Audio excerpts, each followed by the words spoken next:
This European Cricket Network event is proudly brought to you by HCL Software and Paramatch.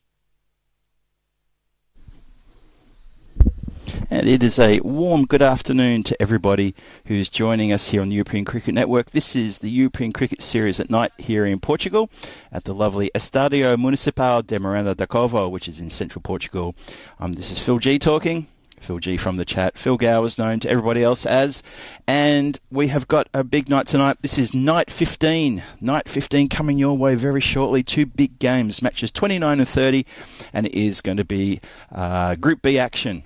Oares versus the Porto Wanderers. Big couple of games for these two. And we'll have a look at the teams in a moment. But right now, why don't we have a look at the all-important coin toss for this match? Your call. Heads to the goal.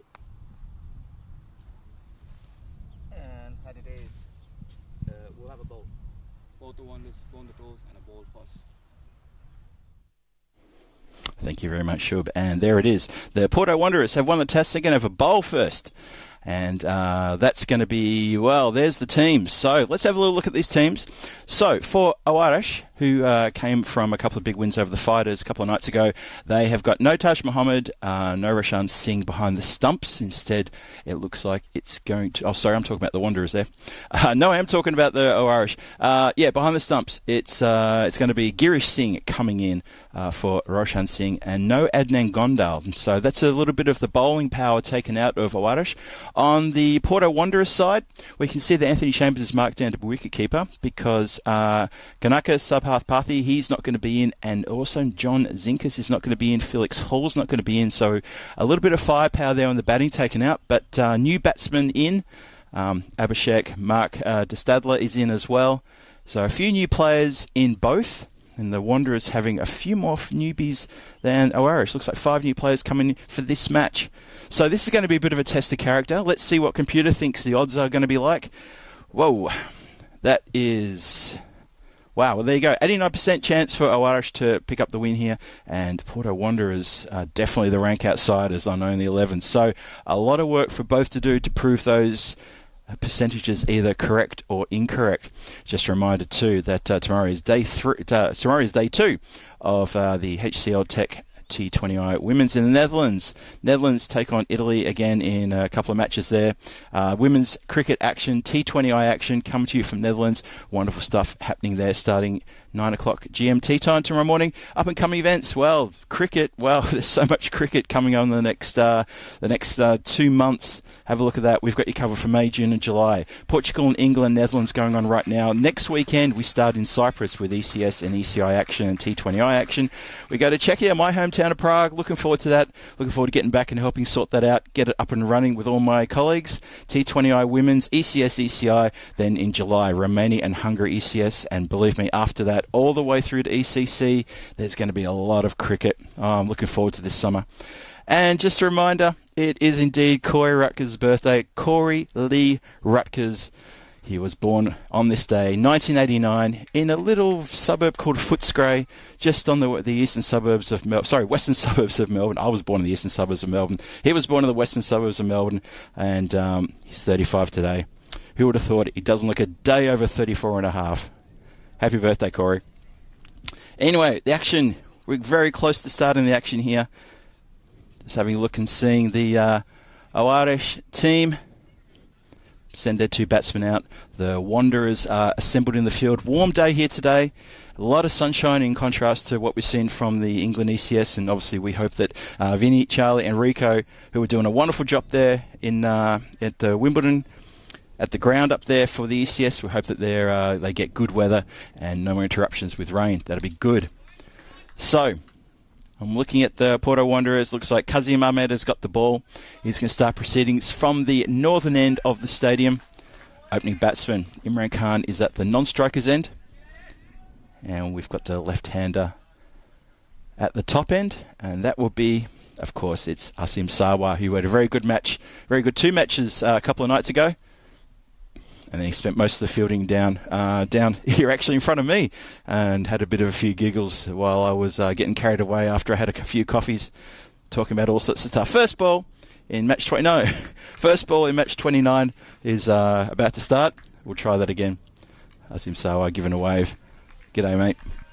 And my favourite ball boy just walking across in front of me there, just saying hello. And here we go. It's full and plays soft hands just back to the bowler. And every ball will be clapped here and encouraged by the Porto Wanderers. What I saw of them in the field the other night when they had 2 very good wins over the Rangers was their fielding and bowling really backed each other up. It was lovely stuff. It's going to go down leg, almost flicked off the toes, but not picked up down the leg side for a wide. And the scoreboard will tick over to 1 run. Yeah, the Porto Wanderers, I was impressed with them in the field. They've done their drills. They know to get to the stumps to take the ball when it's been thrown in from the outfield. Just the little things that a few teams in this tournament have not been able to get their head around, and setting an example. Unfortunately, the bowler here, Ahmad, just losing his radar a bit after the first delivery. Another one down leg side. But what was encouraging, and I have to say this also for Awarish as well, is that the fielding is exceptional with these 2 teams. They're well coached, they're well drilled, they know what to do in the field, and they really do support each other, which is wonderful stuff. That's a better delivery. That's in the channel. Gets Sawa swinging for the rafters there. Doesn't connect. Just looking around the ground, trying to find the deep fielders for you. Obviously, 2 men out at this point in time. We have someone down the ground fielding at a long off. And looks like it's, third man is the other person out. And it's another leg side wide. Kazim needs to find that radar here in the first over. Getting a little bit too much going down leg. Bowling to the lefty. So yeah, that was, it looks like one of the new players in the team, Arafur Rayman, who is fielding down there at long off. Yep, just going back into position there. And obviously the third man position, I can't see who that is over there. He's about 150 metres away from me. Hits the pad. I think with that sort of angle to the left here, I'd be confident to say that may have hit him outside the line, or it was simply just missing. But leg by, given the shown by the umpire. And 4 without loss. Only 3 balls gone, 3 legal balls gone in this first over. And I want to welcome everybody in the chat who's joined us here. Maybe you've got 2 streams going. Maybe you're still watching the England ECS while you're here watching this with me, Phil G. And I welcome everyone on behalf of ECN to the European Cricket Series at night here in Portugal. Lovely to have your company. And now, first ball to the right-hander. Try to squeeze it away to point for a quick run, and nothing happening there. Wanderers a little bit too quick there. Very encouraging, backing each other up. Really good to see. Yeah, so everyone in the chat, lovely to have you with us. The England ECN's going on. As Vinny pointed out yesterday, there is an overlap between what's going on in England and the Portugal series. That's okay. I'm sure we'll get all those viewers flowing over here as soon as they're finished there in Wimbledon. Or maybe there's 2 streams on. Now, there's some appeals here because I think the bowler got his foot to the ball and it hit the stumps. But the umpire was satisfied that Sawa hadn't gone anywhere. Have a look at this again. Pretty sure he got back okay. Straight drive. Or maybe he didn't get his foot to it. I couldn't see. Maybe it didn't deflect then after all. So, non-event. Last ball, the over coming up. Apart from a few wides, it's been pretty tight. And that's gone straight up in the air. And this is going to be caught and bowled. It's not going to be a caught and bowled. How? Has he lost that in the sun, possibly? Well, Ahmad has grasped that opportunity, and he can't believe it, and neither can his teammates. Have a look at this. I mean, the sun is more to his right, but it's still going to be a bit of a tough one. Possibly moving in the air. There is a bit of a stiff breeze around. I think he's just overshot it, and that has gone out the back of his hand and onto the floor because he ran too far in. There is a bit of a breeze here, and when you're out there in the sun, despite the fact that it's about 30, 31 degrees, that breeze is actually really quite nice. It's pretty constant. I'm not sure if next time we see an outfield shot or a beauty shot, you might see some of the trees in the background are leaning quite heavily to the left as that breeze is gusting quite nicely and keeping things nice for the players. Bit warm out there in the centre. That's the first over gone. 5 without loss. Awarish. And a cautious start. Imran Khan now going to face Umar Gill. And that's gone straight up in the air. And it's going to be an opportunity for the fielder. And this time he takes it. This time he gets the catch. And that is going to be Gurjeet Singh, who pretty much takes the catch at a regulation mid-off position.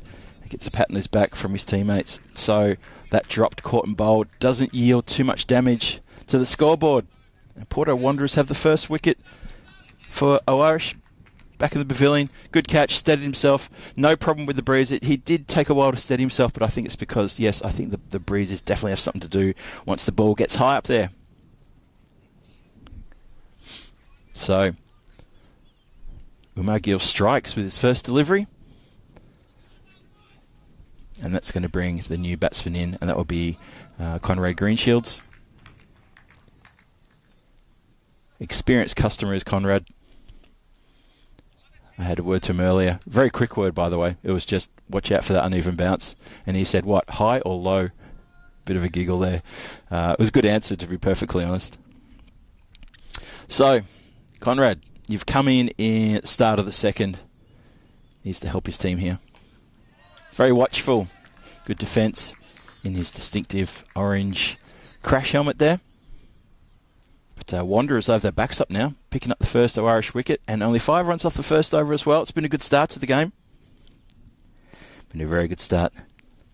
I like Naps in the chat saying, hello Phil, hello I like Naps, good to see you too. Thanks for joining us again tonight.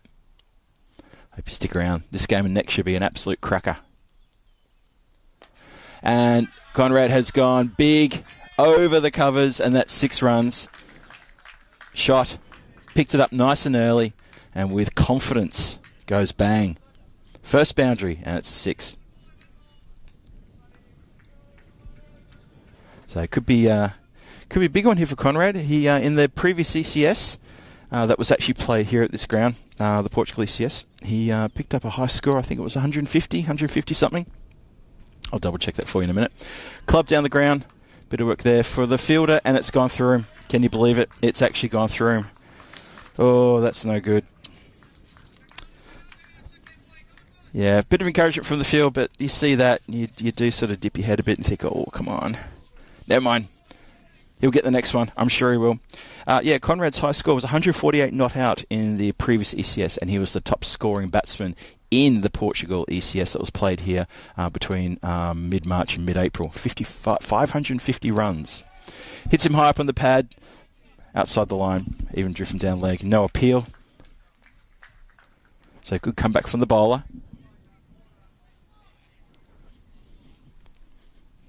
Yeah, unfortunately, the 4 that got through, that was Mohamed Arafur Rayman, who, just didn't quite get down properly to that one. He, I could see him creating the long barrier, but it was just way too square and wasn't really lateral enough and didn't do a thing. Conrad walks down the crease, goes for a swipe, pretty agricultural, and misses. And that will finish the second over. A successful over for Porto Wanderers, but at the same time, we also had 10 runs off it. And Umar Gill, 1 for 10. Score is 15 for 1, 2 overs gone. Just a reminder that the Wanderers, they did win the toss and they wanted to field first. They felt that chasing is better. Have a look there at the standings. Now, this is important for both these two teams going head-to-head tonight. After tonight, all teams will be on 4 matches and effectively will be halfway through Group B. So, the outcome of this will really set the scene for the second half of Group B action. Very much so. Can Irish and the Wanderers break away from each other? Or will they maybe get 1 win each and still hold themselves together? They do that, they'll still leap ahead of the Coimbra Knights. So there's a lot to play for on these two games. Oh, that's a full Yorker, really good. And Sawa equal to the challenge to dig that one out and just bunt it away. Good delivery, though. It is Araful who's come in. He's going to have a bowl. Gets a chance to redeem himself from that 4 he let through. Well, that's been clubbed. Lovely square. Elevated. Goes backward of square in the end and up the hill. Unfortunately, our ball boy is nowhere around to grab that one. Where's he gone? Oh, I think he's fielding it. Deep mid wicket over the boundary, and that has obviously nowhere near him. So 21 for 2, 2.2 overs gone, And now Sawa gets into the mood.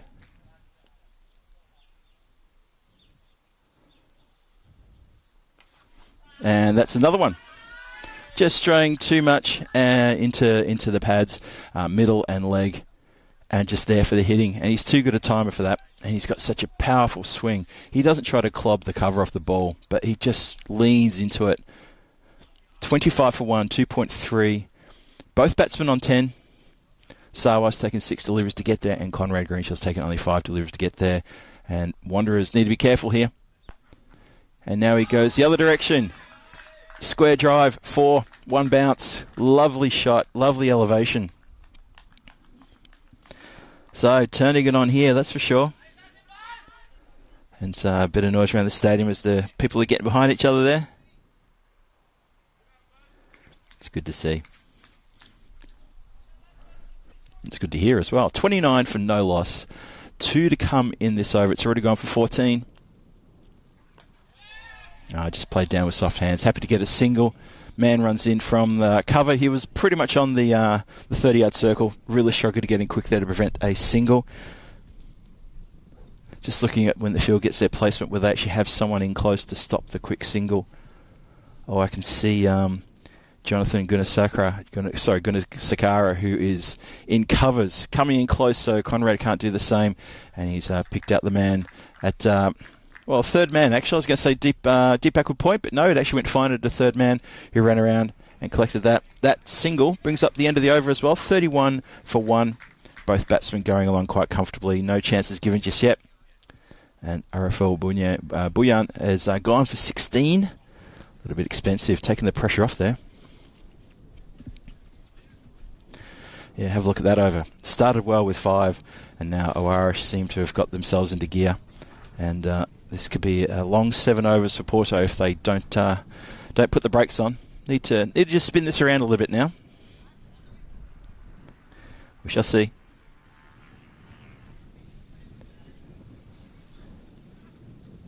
That's a ripper. Umar Gill gets a lifter to get past the edge of Greenshield's bat. This is a good one. Have another look at this one. Pitches straight. So over off stump. Conrad thought he had it covered, and just that rise, that little bit of extra elevation as it hits the pitch. So, start of the 4th, 31 for 1 on the board. Gives him the rush. Doesn't quite hit it properly at all, and it just squirts out to the man fielding in front of the square leg umpire. No run taken. I think the bowler adjusted just as Conrad started the skip down the ground.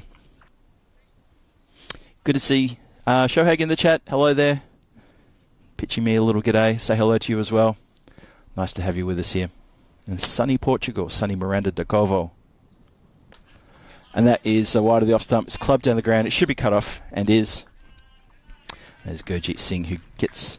Sorry, not Gurjeet Singh. That is Kazim Ahmad who gets around. And cuts off that. It was a lovely shot, but no elevation and just along the ground. It beat the infield, but it doesn't beat the boundary rider, of course. So now, Umar Gill going to bowl to the left-hander, Asim Sawa, who looks like he's starting to get going now. Stuart Williams, hello to you too. Been watching England cricket? Yeah, I think this will be a cracking game, I agree. I think a lot of people have been watching the England ECS. I think there was a bit of a weather delay earlier, so I'm glad we got that final game going.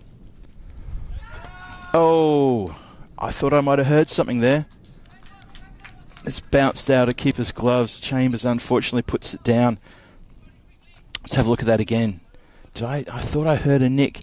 Just want to see if there's any deviation there. Oh dear. Okay, maybe that was a drop. Not sure. Probably won't get a chance to have a look. So, 33 for 1. We're in the 4th. We're deep in the 4th. 2 more to come. Umar Gill with his backup. And unfortunately, he's got that one quite wide. And Greenshields doesn't want any of it.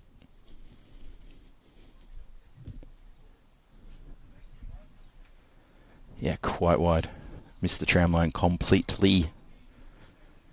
Completely, I tell you.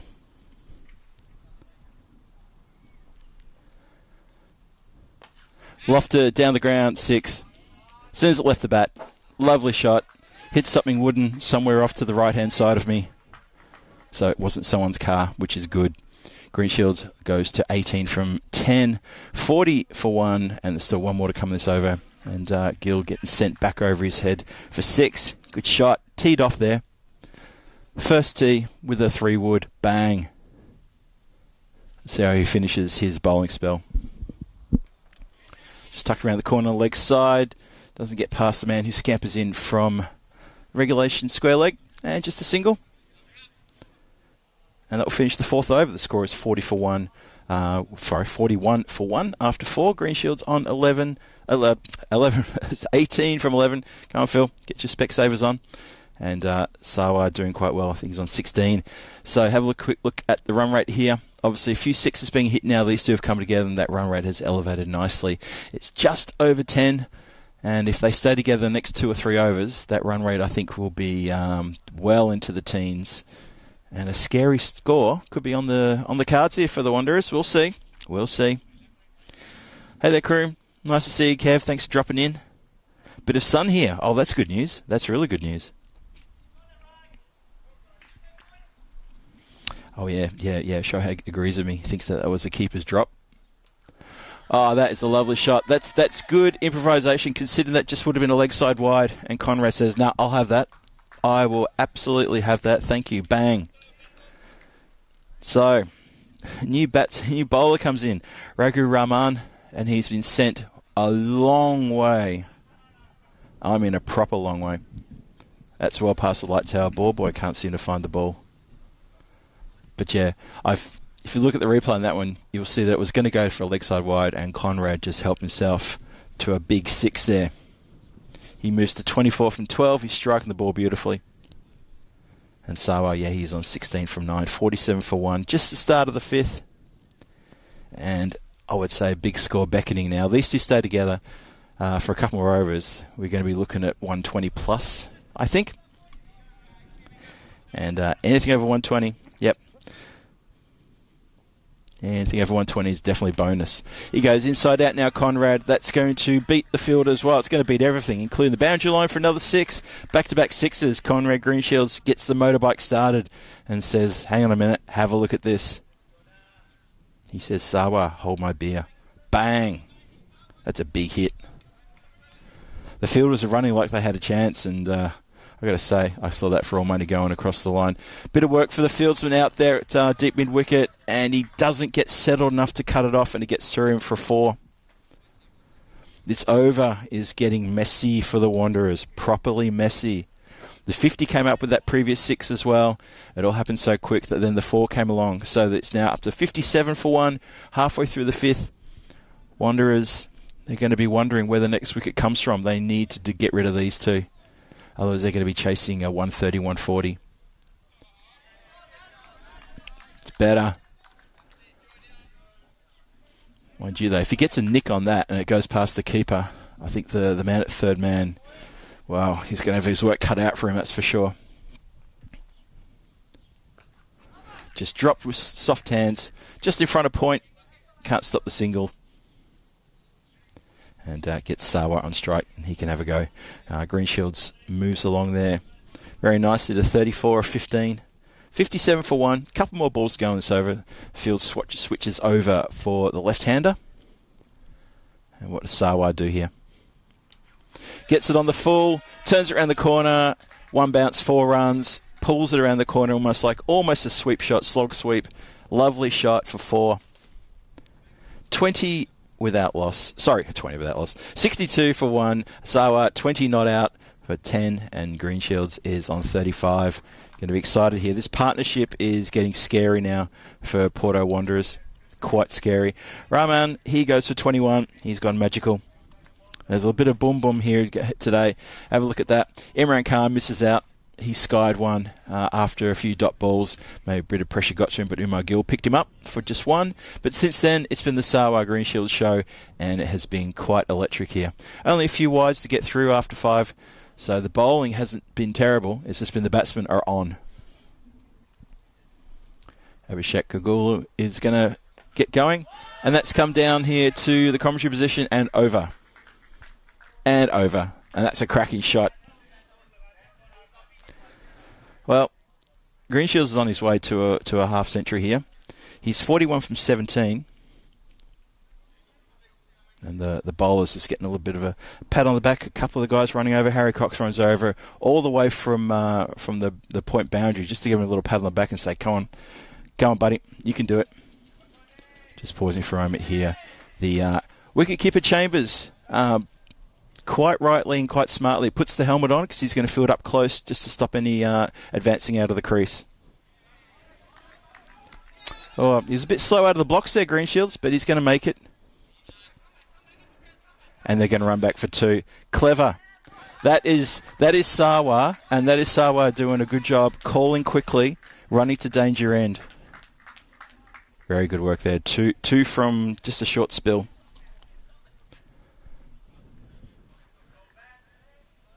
So, Chagulu needs to bring something back here. Oh, that stays low. Straighter, and you probably would have had him bowled. Similar to Greenshield's dismissal a couple of nights ago, where he got one on middle stump that just didn't bounce, and there was not a lot you can do about that. 70 for 1.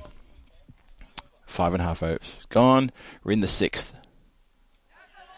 Oh, there you go. Just tries to dab it away. Almost could have run it into the hands of the keeper. That's a good delivery. That's a better delivery. Coming back now. So those encouraging words from Harry Cox, who he ran all the way from the point boundary, give him a little pat on the backside and say, come on then. So gets it on the full, doesn't put it away, hits it down the ground to a wide long on. And just a single, 71 for 1. Last ball, the over coming up. So apart from that 6, this has actually been a really good over. I mean, you get hits for 6 off your first ball. It's very easy to lose your concentration and lose a little bit of momentum, or don't get the momentum. Well, Sawa's just going to put that comment to shame by swatting it with absolute disdain and authority, and that goes backward a square, and it goes a long way back for a big 6. 77 for 1, 6 overs gone. Expected score is going to be around the 130s. They keep going like this. And they're doing quite well indeed. It is very warm out there, folks. As I mentioned earlier, it's pushing 31 degrees, maybe 32 out there. Out in the sun, it's obviously going to be a lot warmer. And there is a bit of a breeze coming across, although I'm looking at the trees now. They don't seem to be as bent as they were when we started, so maybe that breeze has dropped off somewhat. It can be quite warm out in the centre. As you know, we all play cricket. We all know what it's like. It's a summer sport, and you need your fluids replaced, so good that they ran on a few drinks. So, Gunasekara gets his chance to come on and bowl. And Greenshields, he's on 42. He's striking at 200. So he's not mucking around. Okay, bowler in now. Whoa, that was... he apologised to the batsman. Batsman acknowledges it back, but that is, of course, going to be no ball, and just a bit of a shocker, a bit of a rough start, that one. Free hit signalled, of course, and Conrad gets to put this one wherever he likes, and he goes over deep mid wicket, and that's a 6, big hit. See that coming? I think the guys in the corner over there, the deep mid wicket, that's the production crew area, and it's also the clubhouse. They definitely saw it coming. So 48 he's on now. 48. 84 for 1 is the score. Tosses it up and gets it on the full and goes crack. Shot. Oh, that has gone interstellar. That's a big hit.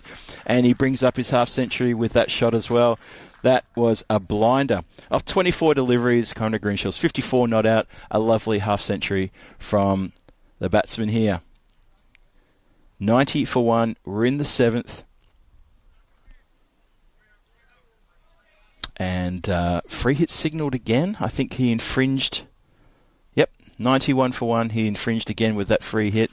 And that has gone just over the head of the leaping fieldsman down there. And that's gone for another 6. So, Conrad saying, oh well, Why stop at a half century when you can help yourself to something better?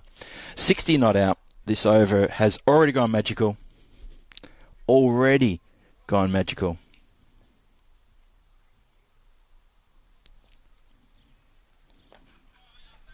That's been hit along the ground. Bit of work there. A lot of work there because the fieldsman couldn't get around, and that is gone for 4. Lovely shot. Lovely shot indeed.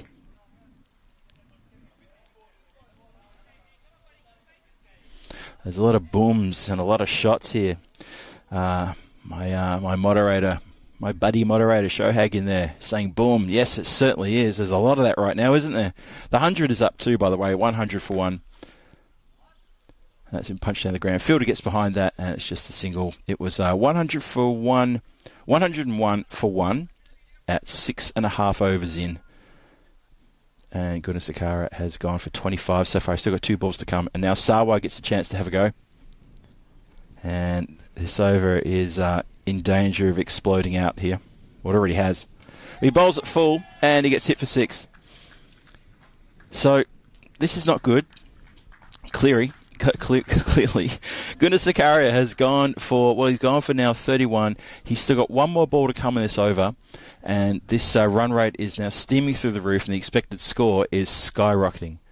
Although I'm not sure if they can maintain this. Gives it a bit of a toss-up. It's hit along the ground. Fielder comes around to deep mid-wicket from deep long on. Fields the ball. And that will finish a very painful over for the Porto Wanderers. 32 from the over. Oh, wow. That's a big over. 109 for 1 after 7. 3 overs to come. Expected score now leaps up based on that. Tufan talking about Umar Gill. Well, I've got to say, Tufan, you're probably not far off the mark there. Umar Gill did bowl very well in his spell. I think the other bowlers, they probably need to have a bit of a look at themselves, don't they? We're missing poor old John Zinkas, who doesn't get a game today. I think maybe he had work commitments and couldn't make it. So they're missing his opening bowling, who really bowled so well the other night in their 2 games.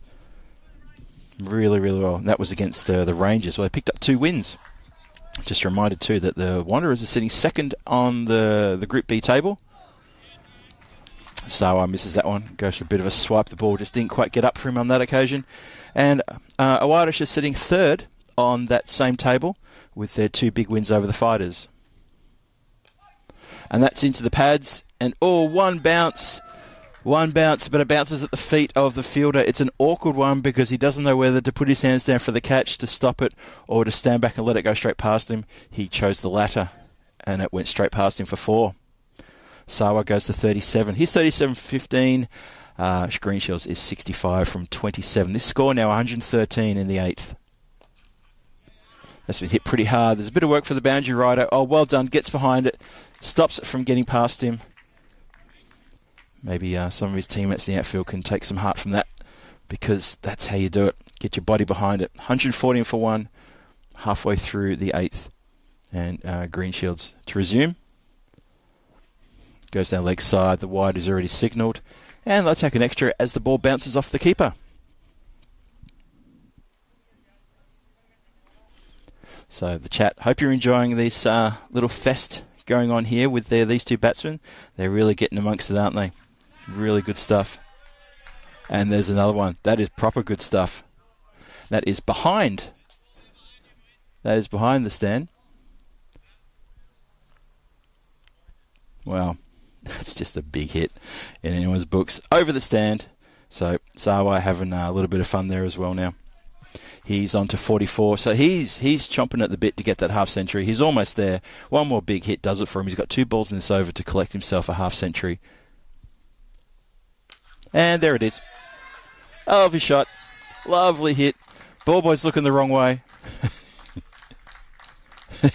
I'm trying to point to him which way. I think he's saying it's gone over the other fence. I think he's saying that hit was so big, there is no chance of finding that one again. And we do have a replacement ball coming out. Well, that's the half century. 50 off 18 from Sawa. I think he got there a little bit quicker than Conrad did, but they're both on half centuries now and in complete control. That is a leg side wide. 128 for 1. After we finish this over, there's still 2 to go, but Awadish in complete control here. That's another leg side wide. This is Rahman just losing his radar. He's got nickname Rags on his back. Well, I'll tell you what, Sawa has missed a full toss sitter there that should have been put over the stand for not the first or second time in this over. So, we finish 8th. We're 130 for 1. Sawa on 50, Greenshields on 65. And Rahman walks away with 42 against his name after 2 overs. And, just returning to a comment in the chat about who was the better bowler during this innings. And I think it was Tufan who said it. Yes, Umar Gill. Probably the only one who can really hold his head up high. The rest have been really hit hard. Have a look at that run rate. It's just a steady, steady climb. There is no decline in that graph whatsoever. None. And that says something about the pressure that these batsmen have put on the bowlers and the fielders. Now Ahmad, he bowled the first over. He only went for 4. He needs to replicate that over just to stop the rot. Because right now, we're on target for 160 plus. And there's a big 6. Conrad walks down. Stalking. Literally stalking. Did you see the way he walked down the pitch there? And just picked it up on the half volley. The bowler did not adjust. And that's a big 6 over the long off boundary rope. Cracking shot. Unfortunately, the fielder there had nothing else to do apart from go chase the ball. Ahmad, a lot of pressure on the team now. Well, it was going to be a big leg side wide, and Conrad's managed to get something on it, and it just hits it down to the ground. And he's probably thinking, I just wanted to help it round the corner for another big 6, and he could have. There are 2 fielders backward of square. There's one pretty much regulation backward of square. The other one is a fine leg who's behind square, but he's pretty much on a, well, I'd say he's on a 45, maybe even a 40-degree angle. And he's been collected. Just the swing and the miss. Raised the head a little bit too high, and Greenshields is gone for 71 for 30 deliveries. It was the ball there to be hit. Absolutely there to be hit. Just didn't get it. That's all it was. Simply just didn't get it. So, 136 for 2 halfway through the 9th. Greenshields is dismissed bowled for a very respectable big hitting score. He got a bit wild there towards the end. Everything was going aerial. But importantly for Porto Wanderers, they get to breathe a sigh of relief for the moment as Kazim Ahmad gets the breakthrough. But the sigh of relief, I mean, there's only 9 balls left in this inning, so it may be a sigh of relief, but they would have a sigh of relief if they got to the end of the 10th as well. So there's that, and they've still got to deal with Sawa. Now, new batsman in is it's going to be Mian Shahid. He's one of the new players in today, as opposed to from the other night. Needs it down the ground for just a single. And gets Sawa on strike. See what he can do. He's got 2 balls left in this over. Score is 137 for 2. Expected score still in the 160s. You'd think they'd get there. And as I said before, this match is pretty important for both teams because they're both sitting on 2 wins from 2 matches and in second and third on the standings table. Sawa smackers that around the ground. More bit of a fumble by the fielder. He does recover. They scamper for 2. Very good running there. Was there ever really 2 in that? I'm not sure. It was Ariful Buyan down here on the boundary who just let it get away from him and was unable to get the ball back in time. Very good running. That was Shahid running to the danger end, but he turned tail and put his head down. And Sawa probably very happy to be batting with someone who can do that. 139 for 2. 1 ball to come in this, the 9th. That's just been hit gently along the ground to deep mid-wicket. Buyan runs off the long off boundary and gets it in front of the deep cover fieldsman there. Says, I got this. Jonathan Gunasakara on deep cover there for the left-hander. Didn't have to do the job after all. So, have a look at those bowling figures there. Woof. Speaking of Jonathan Gunasakara, I'm not sure he'll get to come back and bowl the 10th. And, Raghu Rahman, you went for 42 off yours as well. Wicket takers, Kazim Ahmad at the top there and Umar Gill, but their 2 overs are done. So, without too many bowlers to go to. It's going to be the chance for Mark de Stadler to get the chance to roll the arm over and see if he can try to put the brakes on before this score goes into the 160s, because that's where I think it will end up. Sawa's on strike, the big hitting Sawa. He hits it out towards the covers, deep cover. Gunasakara gets down, fields it cleanly, just a single. It was all the way along the ground.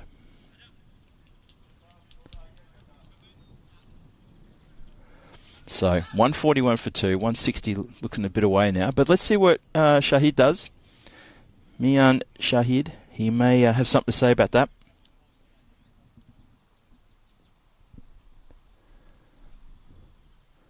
De Stadler coming in again.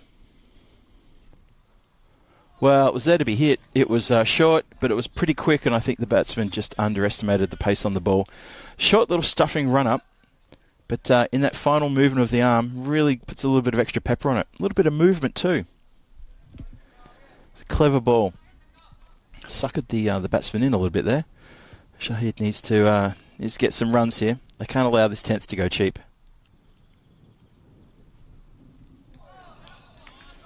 And there we go for a second time. It's 2 dots. Well, the Porto Wanderers will be getting a bit buoyed by this. They'll be quite happy to see that, the brakes are on, but maybe there's too many on the board already. I'm not too sure. They're going to have to come out with all guns blazing. Going to need some big runs from Chambers, from Abhishek, and from some of the other players in the team, the Porto Wanderers. But Stadler doing the job here in the 10th. Oh, and that's skewed off. It's going to run down to third man, fine third man. And it's just going to be 1. Brings us Sawa on strike. So Sawa gets to face the last 2 deliveries. 142 for 2. And Sawa is on 54 from 22. Let's see if he can add to that with a couple of big hits, or whether the Porto Wanderers can bog him down and maybe get away with a score under 150. 150 for them to chase, that is, of course. So, coming round the wicket to the lefty. He gets a dot ball past him. It's good bowling. Well, didn't know Mark de Stadler could do this. Maybe he was needed a couple of overs ago. So it's 1 more to come in this innings. It's still a wonderful score, a very good score from Awarish. Sawa and Greenshields put on a fantastic partnership. And this innings will finish after this delivery, as long as it's legal. I'm glad I put that little caveat into what I said, because it wasn't a legal delivery. There you go. So let's try again. 1 more to come. 143 for 2. Last ball of the over coming up. Last ball of the innings coming up as well.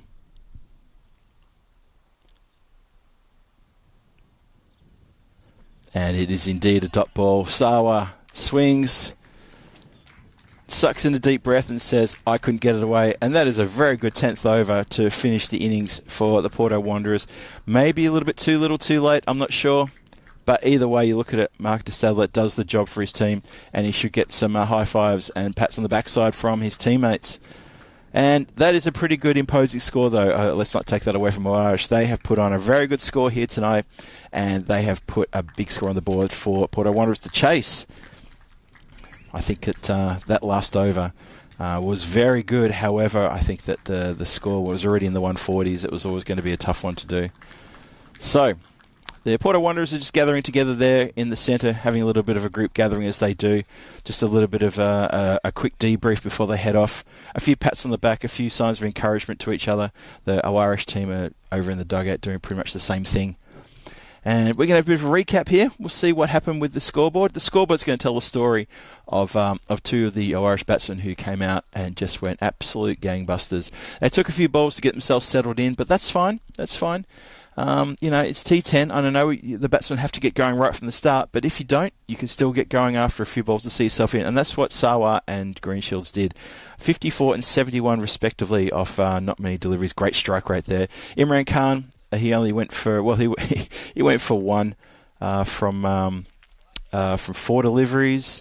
Sawa, not out batsman, with Shahid, who joined him there at the end, faced 4 balls just for his one. A few dots got past in the 10th. 143 for 2 after 10.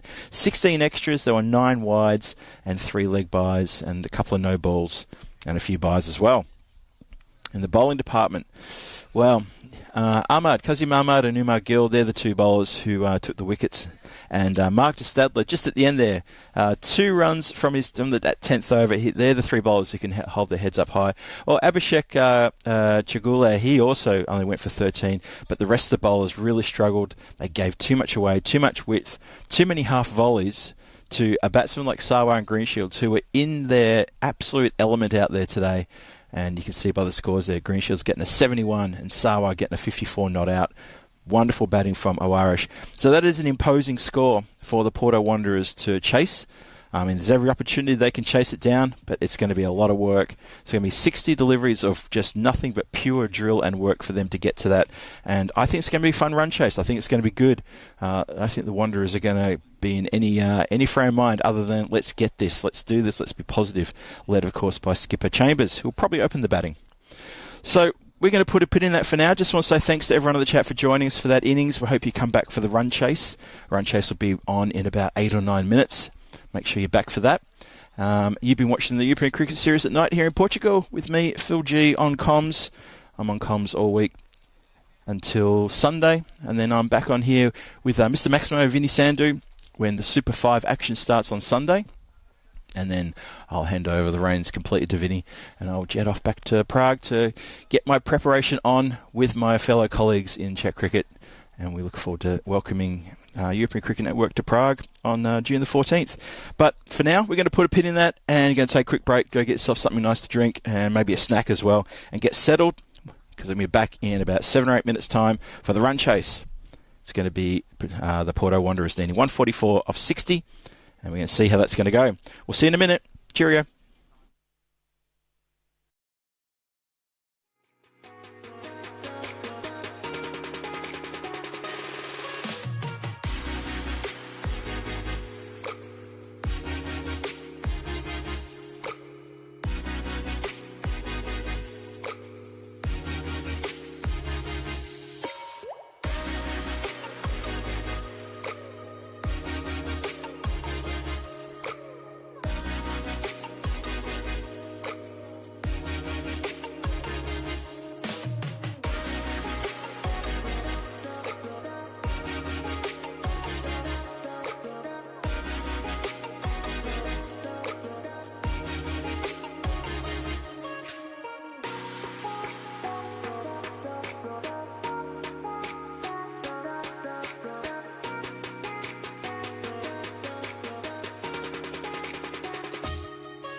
overs. They got a lot of work to do. So, as I mentioned before at the start, there was a bit of a change-up in the teams. Obviously, John Zinkus and Felix Hall not in the Wanderers team, the Porto Wanderers team. So that's a little bit of firepower from the batting department taken out. But they brought in new players as well. So obviously they need to bat strong here with those new players. It's going to be Anthony Chambers open the batting as I suspected with Jonathan Godesakara. First ball in the run chase. Hit down the ground very nicely, elevated. Good work on the field here in front of me. Very good work on the field in front of me. Gets down, covers that completely. And that is, of course, Sawa here on the boundary, who was fielding here in front of me a couple of nights ago. We enjoyed a few weird sort of glances at each other as I was coming out with a few strange comments, and he was cheering his team on quite loudly as well. Gives good support. That's up high in the hip, and it's helped around the corner down to the 45 just for one quick single. So Chambers gets on with things with a couple, and then gets on with another single. So he's moving along. Now, Sakara. He's got a bit to do here in this innings because when he bowled, he got taken to the cleaners. And there he goes. Well, he can take it and he can dish it out. So that's a big hit for 6. And that's a good start from him. That's a good start for the Porto Wanderers. So, as you see there by the graphic, they need 135 from 57. The run rate required is already 14.21. And that's 9 off the over in the first 3 deliveries. So there's pressure already on Asad Mahmood, who has opened the bowling. But that's a good strike from Gunasakara. There's a few more of those, though. Goes inside out. Oh, it goes through the man at point. Bit of work for the boundary rider, and he can't get to it, and that does squirt through the infield. That's 4. That's unfortunate. That's unfortunate for the fielder out there. It did go straight through, and the boundary rider had no chance to make the ground up and get to that. So, shout out to everyone in the chat. Thank you for joining us here for this run chase. Fan, I see you in there. You think the second batting team will give a hard time? Yeah, I hope they do, because I hope this game is a good game. I hope it goes close. And you never know with some of these ones. You can get a high-scoring thriller, you can get a low-scoring thriller. Let's hope it's a good run chase. I don't think anyone can disagree with that. And everyone in the chat, again, you're very welcome here. Whether you've got a blue spanner or not, you're welcome to the chat. Of course, I'd like to hear what you got to say. That's full. That's clubbed out. Again, to the boundary rider. Does a bit of fancy footwork. Kicks it in front of himself. And he keeps it to 2. The important thing was he didn't let it get over the boundary line. In the end, not too bad. So the boundary rider out there, he's sort of almost sort of mid-wicket of the extra cover sort of area. And he's had a lot of work to do in the last couple of deliveries. And that's the first over gone. 15 on the board. So if you want to talk about run rates and how they're doing, they're on target. Good start then for the Porto Wanderers. But can they do that every over for the next 9 overs? We'll see. We shall see. Looks to me like that is Junaid Khan, who's just measuring out his run-up. Usually Junaid opens the bowling, but I think what the plan was to get an over out of Asad Mahmood and hope that he doesn't get too expensive, just to be able to say, well, that's one of our slower bowlers, we've got him out the way. But he went for 15, which is the run rate that is required. So I'd say right now the odds are very even. Junaid Khan coming in. And that is helped uppishly and over the top for 6. That's a lovely shot. Intelligent batting there from Chambers. Picks up the short ball very quickly. Doesn't mind it short and just helps it on its way. Middled that. And it goes sailing over that boundary at wide third man. Very, very backward point. On about a 45. And that's a big 6. So Chambers opens his boundary account with that shot. Junaid Khan. Pressure now. Well, a similar kind of delivery and almost a similar kind of shot, but nothing coming from that, unfortunately. And dot ball is the result. Have a look again.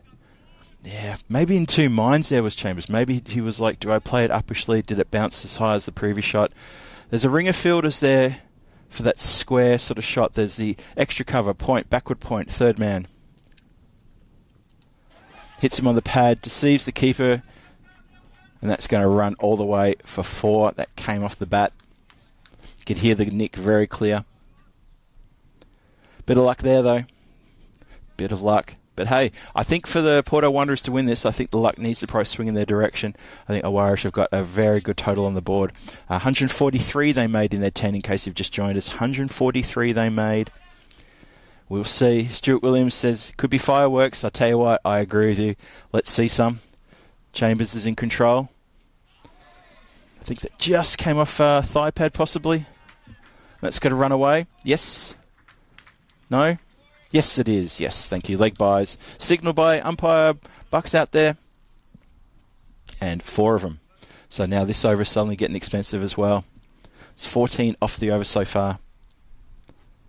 And Junaid Khan probably feeling a bit of pressure here. The run rate is thereabouts where it needs to be. But I think if you're the Porto Wanderers, you wouldn't settle for that, would you? You'd want to get ahead of that run rate. Especially in these early overs. This power play has to be big for them to have a shot. Oh, that's a high ball. It did bounce up, but the main rise of that delivery was definitely after it passed the bat, or after it passed the batsman. Have a look at this. Yeah, keeper takes it very high. Good take by the keeper too. It's Girish Singh with the gloves back there. It's his first game in this tournament as well. And that's helped around the corner, but straight to the fielder, who shies the stumps, and Chambers just gets back in time. He thought he had enough on that to get past the fielder, who was absolutely red hot and up to the challenge. And he got a very quick throw back to the keeper. It was missed by the keeper. It was backed up though, but it got Chambers back in his crease. That is the second over done. Junaid Khan goes for 10. The score is 29 for no loss. 2 overs gone. And I'd say the run chase is off and running. This is why this game is important. 2 teams, Porto Wanderers on 8 points and Irish on 7 points there on the standings in Group B. And these 2 games will bring all the teams up to 4 games each. So it'll be a really good chance to look at how everyone's looking halfway through the Group B stage, and really vital as we head towards the end of Group B, and then we hit the Super 5 on Sunday. Great delivery. Tries to chop it down and misses. Dot ball. Dot balls are going to absolutely destroy Porto Wanderers if they get a few of those in a row. It's going to make it so difficult for them. They need to be scoring all the time. That's a second dot ball. What's interesting is those two dot balls, and the run rate has jumped from low 14s to 15 already.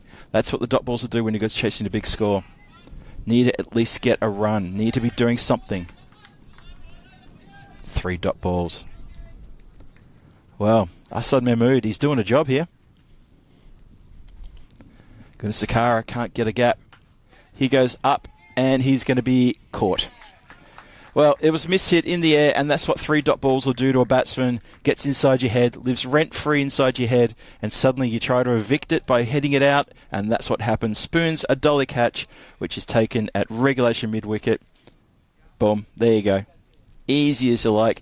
And Irish, suddenly, they're going to feel good about that. Those first 2 overs went for 29 runs, but they've picked up a wicket, and they have a bit of a get around. And the bowler's having a fantastic over. 3 dot balls and then a wicket. He's returning his captain's faith, who brought him on after being hit for 15 in the first over. Absolutely returning his captain's faith. 29 for 1. Still 2 balls to come in this over. A few people in the chat saying, easy chase, mark my words. Could be tight, could be fireworks. Well, that wicket and these dot balls. There's a chance here for another. Oh, he spilled it. That would have been real trouble. Whew.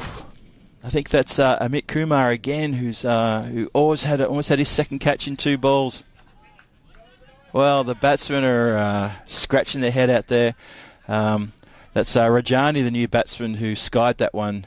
And Chambers just watching the other end saying, please, stop. Let me have a chance at this. And even he's hit that one up in the air. You can see by his expression, he's pointing out to the cover region saying that's where that ball should have been hit. And it just bounced out on the leg side. So that is a terrific over. That has stopped the Wanderers in their tracks, that over. And they need to hit out pretty hard in this 4th over coming up, because that's the end of the power play as well. 30 for 1 on the board after 3. You've got to give credit to Mahmood for that over. Only 1 run from it and the wicket and 4 dot balls. He has done an absolute blinder for Irish. Look at that. That is the definition of putting brakes on right there. 15, 14, then 1. couple of big overs there in the Irish innings. 21, the 32, another 21. That's when Greenshields and Sawa were absolutely going gangbusters and not taking any prisoners. It was game on. That's hit down the ground nicely. Fielder's going to have to get around and do a bit of work. He punches it down in front of him, which was good work. That Shahid there patrolling the long on, ably assisted by Sawa, who's patrolling long off. And they get together and give themselves a bit of encouragement. So, Rajani turns the strike over to Chambers and says, come on and skip. It's, I think it might have been punched into the ground. I think it was a bump ball. So no chance there of a catch. This is a good over. This is Gurjeet Singh, by the way. And Gurjeet Singh, he's done some pretty good bowling in the last couple of matches as well. Very handy. And Chambers misses that one. Boy, it is given a wide. So fair enough. Porto Wanderers need 113 from 40. That run rate is now just a little bit shy of 17 runs required per over. So they need a couple of magic overs. That is a magical shot. In anyone's book, that has gone the proverbial country mile. I don't think it's come down yet. So much elevation over the stand, and then I think it's gone over that wire fence I can see and over into the field. Yeah, that's gone at least 90, maybe even 100 metres, that shot. I'm not sure that's going to be retrieved. That's a lovely hit. Chambers needs to get on here, and so does his whole top order. They can't rely on one man. They're going to have to do what Irish did, which is they relied on two batsmen at a time, because you're going to have two at a time, and the two batsmen got on with it. Sawa and Greenshields delivered crushing blows to the bowlers from Porto Wanderers. That's good delivery. Really tucks the batsman up. Quick run for a single. They've hit the stumps. I think umpire's going to say, let's have a look at the TV screen, and because that was pretty close. It was a direct hit. Good work from the bowler. Let's have a look. Where's the bowler? Where's the batsman? Ooh. What do you think? Maybe try and slow that one down just as it happens at the end there. I think he might be home.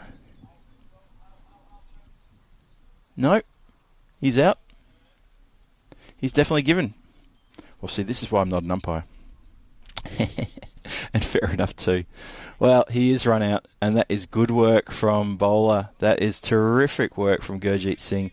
Quick underarm flick, and batsman is caught just shy of his crease. So Wanderers, running into strife. You're chasing a big total. If this was a low total, you'd say, look, they're still always in it. And they have had a pretty good start this first two overs, but since then it's been a bit of trouble. And second wicket down, De Stadler is the new batsman who's coming in, who bowled a wonderful 10th over, only went for 2 runs. But that is going to seem like a long time ago, because now he needs to deliver a lot of runs. He needs to get in quickly and get going. Still need a lot of runs. Pulls that one. It goes pretty much in front of him towards mid-wicket, and just for a single. Missed hit. But he gets off the mark with a single. Turns the strike over to his skipper, who's on 19 not out. 2 more to come in this over from Gurjeet Singh. Not a bad over. A few people in the chat love that shot from Chambers. That was indeed a cracking shot. It sounded amazing too, by the way. Hope it came through the effects mic nicely. Oh, and they got him. Oh, dear. He's chased that wide one outside off there. They were tempting him for that particular reason, and that away movement has caught him out. Gurjeet Singh strikes, double striking this over. Flirts with the wide line, and the big deflection taken by the keeper. 39 for 3, 4 overs gone. And for the Porto Wanderers, that could be curtains. I know there's still 6 overs to go. Still 36 regulation deliveries coming. And mathematically it can still happen, but Irish just look on here. After those first 2 overs where I thought, well, the run rate is there. It's where it should be. Now it's trouble. Trouble with a capital T. 4 overs gone. They're still looking for 144. I think for the bonus point they need 101, so there's still a lot of work to do that. 105 from 36. Run rate is 17.5. The top 3 batsmen have been removed. De Stadler has only been out there for 1 delivery. Umar Gill comes out to join him, and they probably need, well, they do need to go magical with these next overs. They've still got a lot of runs to do. 105 runs in 6 overs. Well, you're going to need overs of 20 plus now just to get yourself into a good position. So, looks like it's going to be Krishna Nirupane. Well, and he's knocked him over first ball. That slinging action has completely deceived a Stadler, who just stood there and just copped it sweet. That's probably the best way to describe it. Look at this. The batsman just staring, and then a little bit of foot movement, and then he jumps in the air, and bang, that is one of the worst feelings and worst sounds in the world as a batsman. It didn't even look like he was right for that delivery. Just everything looked wrong. The shot was wrong. There was nothing defensive about it. It was just a swipe in hope, and just too good. So Krishna comes in, he gets thrown the ball and told, go get a wicket, and he does, first ball. And Owarish now all over this game. Completely all over this game. So if the Porto Wanderers, well, they've got to salvage something here. They need to at least salvage that bonus point. They can't afford to go down without a fight. They'll find a bit of heart here and get this run chase back on target and just start to make some runs. I think for them, the win, to be able to hit 20 plus and over for every over until the end, now that we've lost the top 4, that's tough. It's properly tough.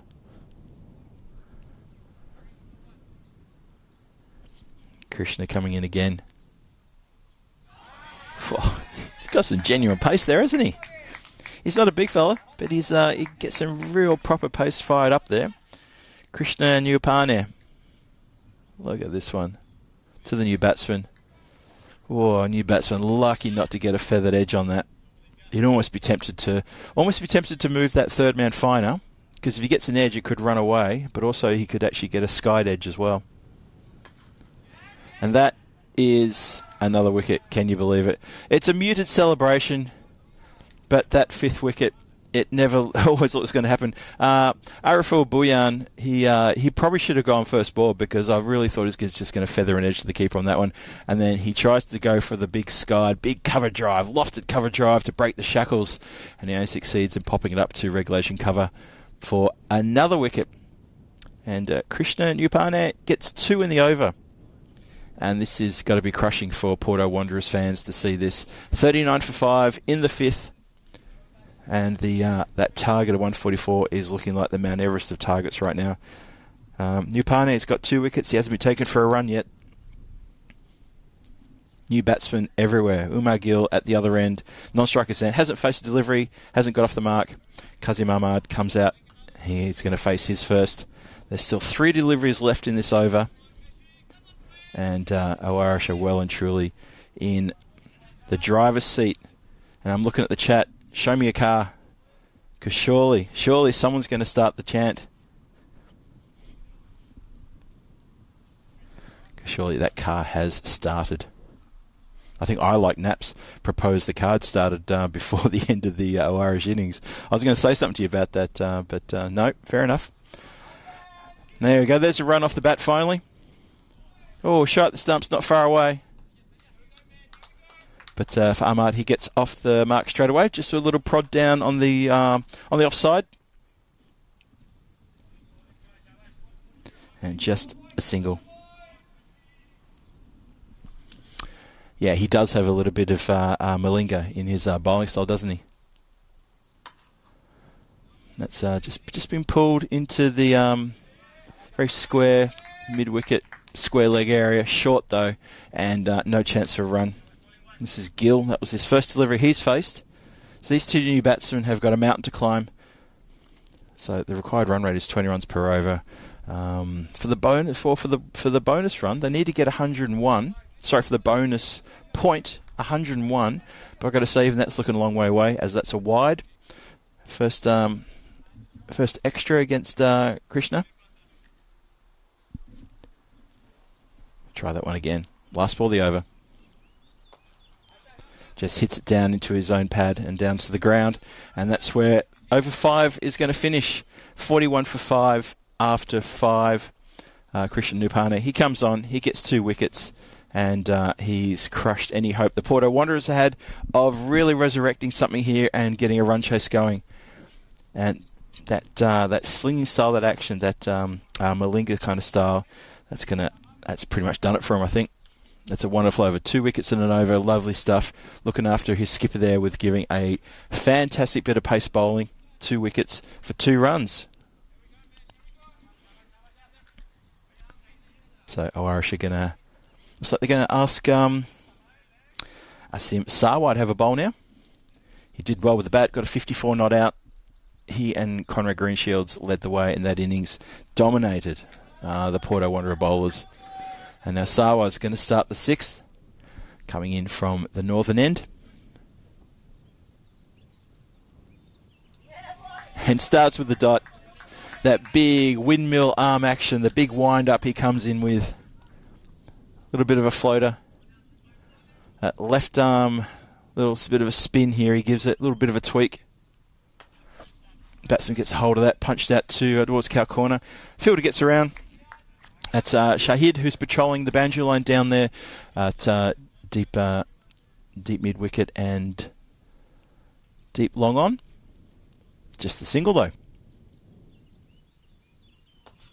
And the batsman goes inside out, and that's going to carry the line for 6. Good shot. So Umar Gill opens his account with a big 6 over cover. Just leant into that and tried to put everything behind it and succeeded in middling it for 6. Good shot. 48 for 5, halfway through the 6th.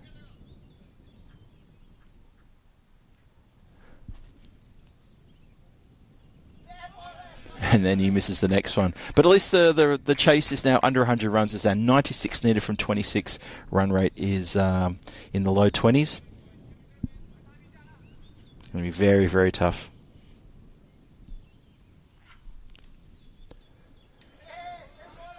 I'm going to run a bye here. Just gets away from the keeper. And third mate gets around to take care of that.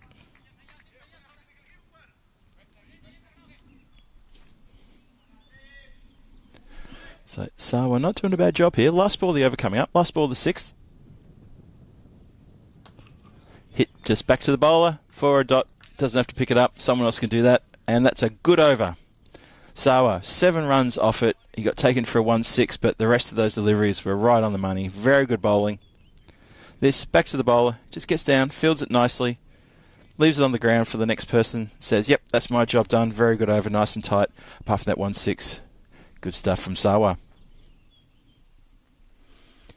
So the run chase is pretty much in tatters, you'd have to say. I think Porto Wanderers and all sorts here. Have a look at that. Anthony Chambers at the top there and Jonathan Gunasekara. Well, Jonathan Gunasekara, that 12, I think, was just 2 6s, and after that he just struggled. Chambers, though, started looking good, but got a good ball that he nicked and caught behind. Is there a chance here for a catch? And it just pops out last minute. Oh, Shahid, you got up there. You've been patrolling that boundary line all innings. And he runs in with cold hands, possibly, and unfortunately spills it. And the 50 is up for Porto Wanderers in the 7th. 50 up, 50 for 5 in the 7th.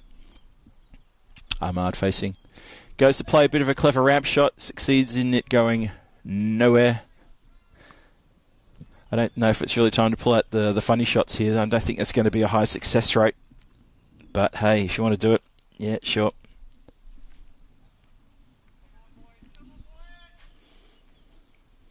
Yeah, one of the problems of playing that ramp shot is, the batter is wearing a grill, so that's good, but I've seen too many people do that kind of shot and hit it straight to their own faces.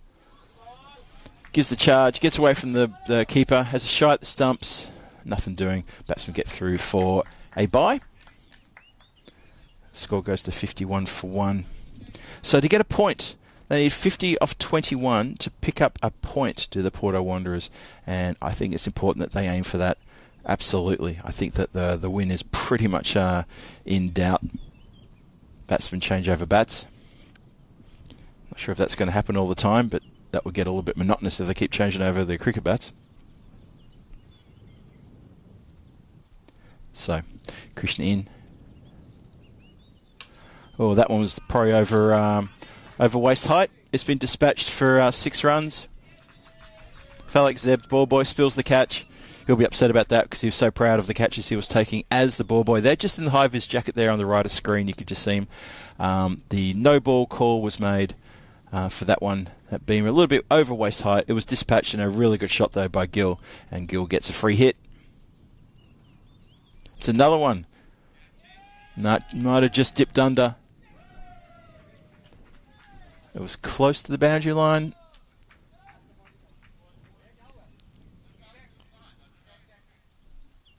And I think they're just discussing whether it was a 6 or a 4.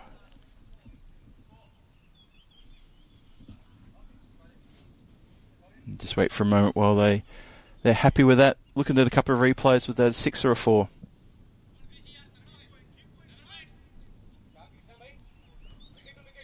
It was given... Okay, there we go. It was given 6. Umpire crosses himself Monsignor style and says, nope, that is actually a 4. 62 for 5. Gill hitting out here. Good to see. And then Krishna bowls us a wide. He infringes the tram line. Pushed it too wide. So we're here in the 7th. It's going to be 63 for 5. They need 38 of 20 to pick up a point. I think if they can do that, that would be very positive for them for sure. Or agricultural swap across the line. Just too much pace on that one, and hit. The blade was well and truly above the line of where the ball was going. Probably can't really tell from that angle, but I'm down on the ground here, and yeah, just really not the same height, not the same level. 17 from 9 is Gill. He is getting going though, and this time the ball goes over the blade. Too much pace. And Christian Nepane, he doesn't add to his 2 runs from the previous over from that magnificent first over he bowled. But he's 2 for 15 from his 2. Done the job for Owarish in defending this big score. 63 for 5 after 7. 3 overs to go. 38 to get a point. That's at 12.67 per over. They can still do that. Can still do that.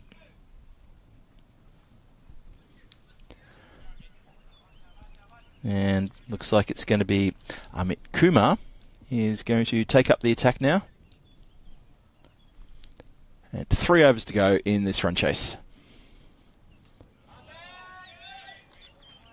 And gets a dot ball to start with. Gets it past the slashing blade of Kazim Ahmad.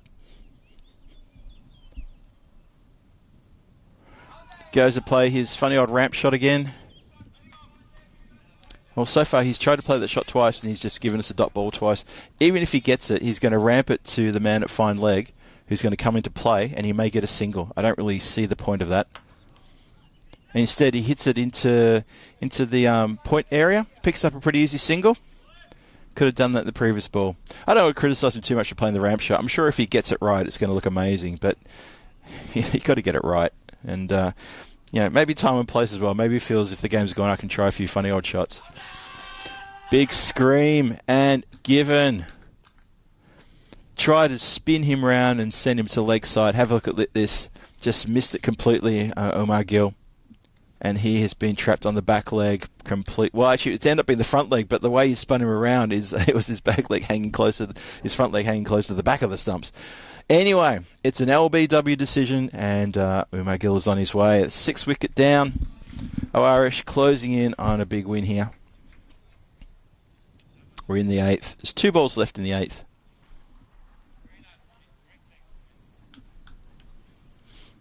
And that's a good pickup for Amit Kumar. Comes in and picks up a wicket with his 4th delivery. He's got 1 for 1. New batsman will be Harry Cox. We didn't see Harry bat the other night. It wasn't needed. Let's see how he goes now. Just turns it around the corner, looking for the space in the field. The fielder comes off the square leg boundary. And he's off the mark straight away with a single. So the score goes to 65 for 6. We're now up to the last ball of the 8th. This run chase is petering out quite nicely. Well, quite nicely for Owarish, that's for sure.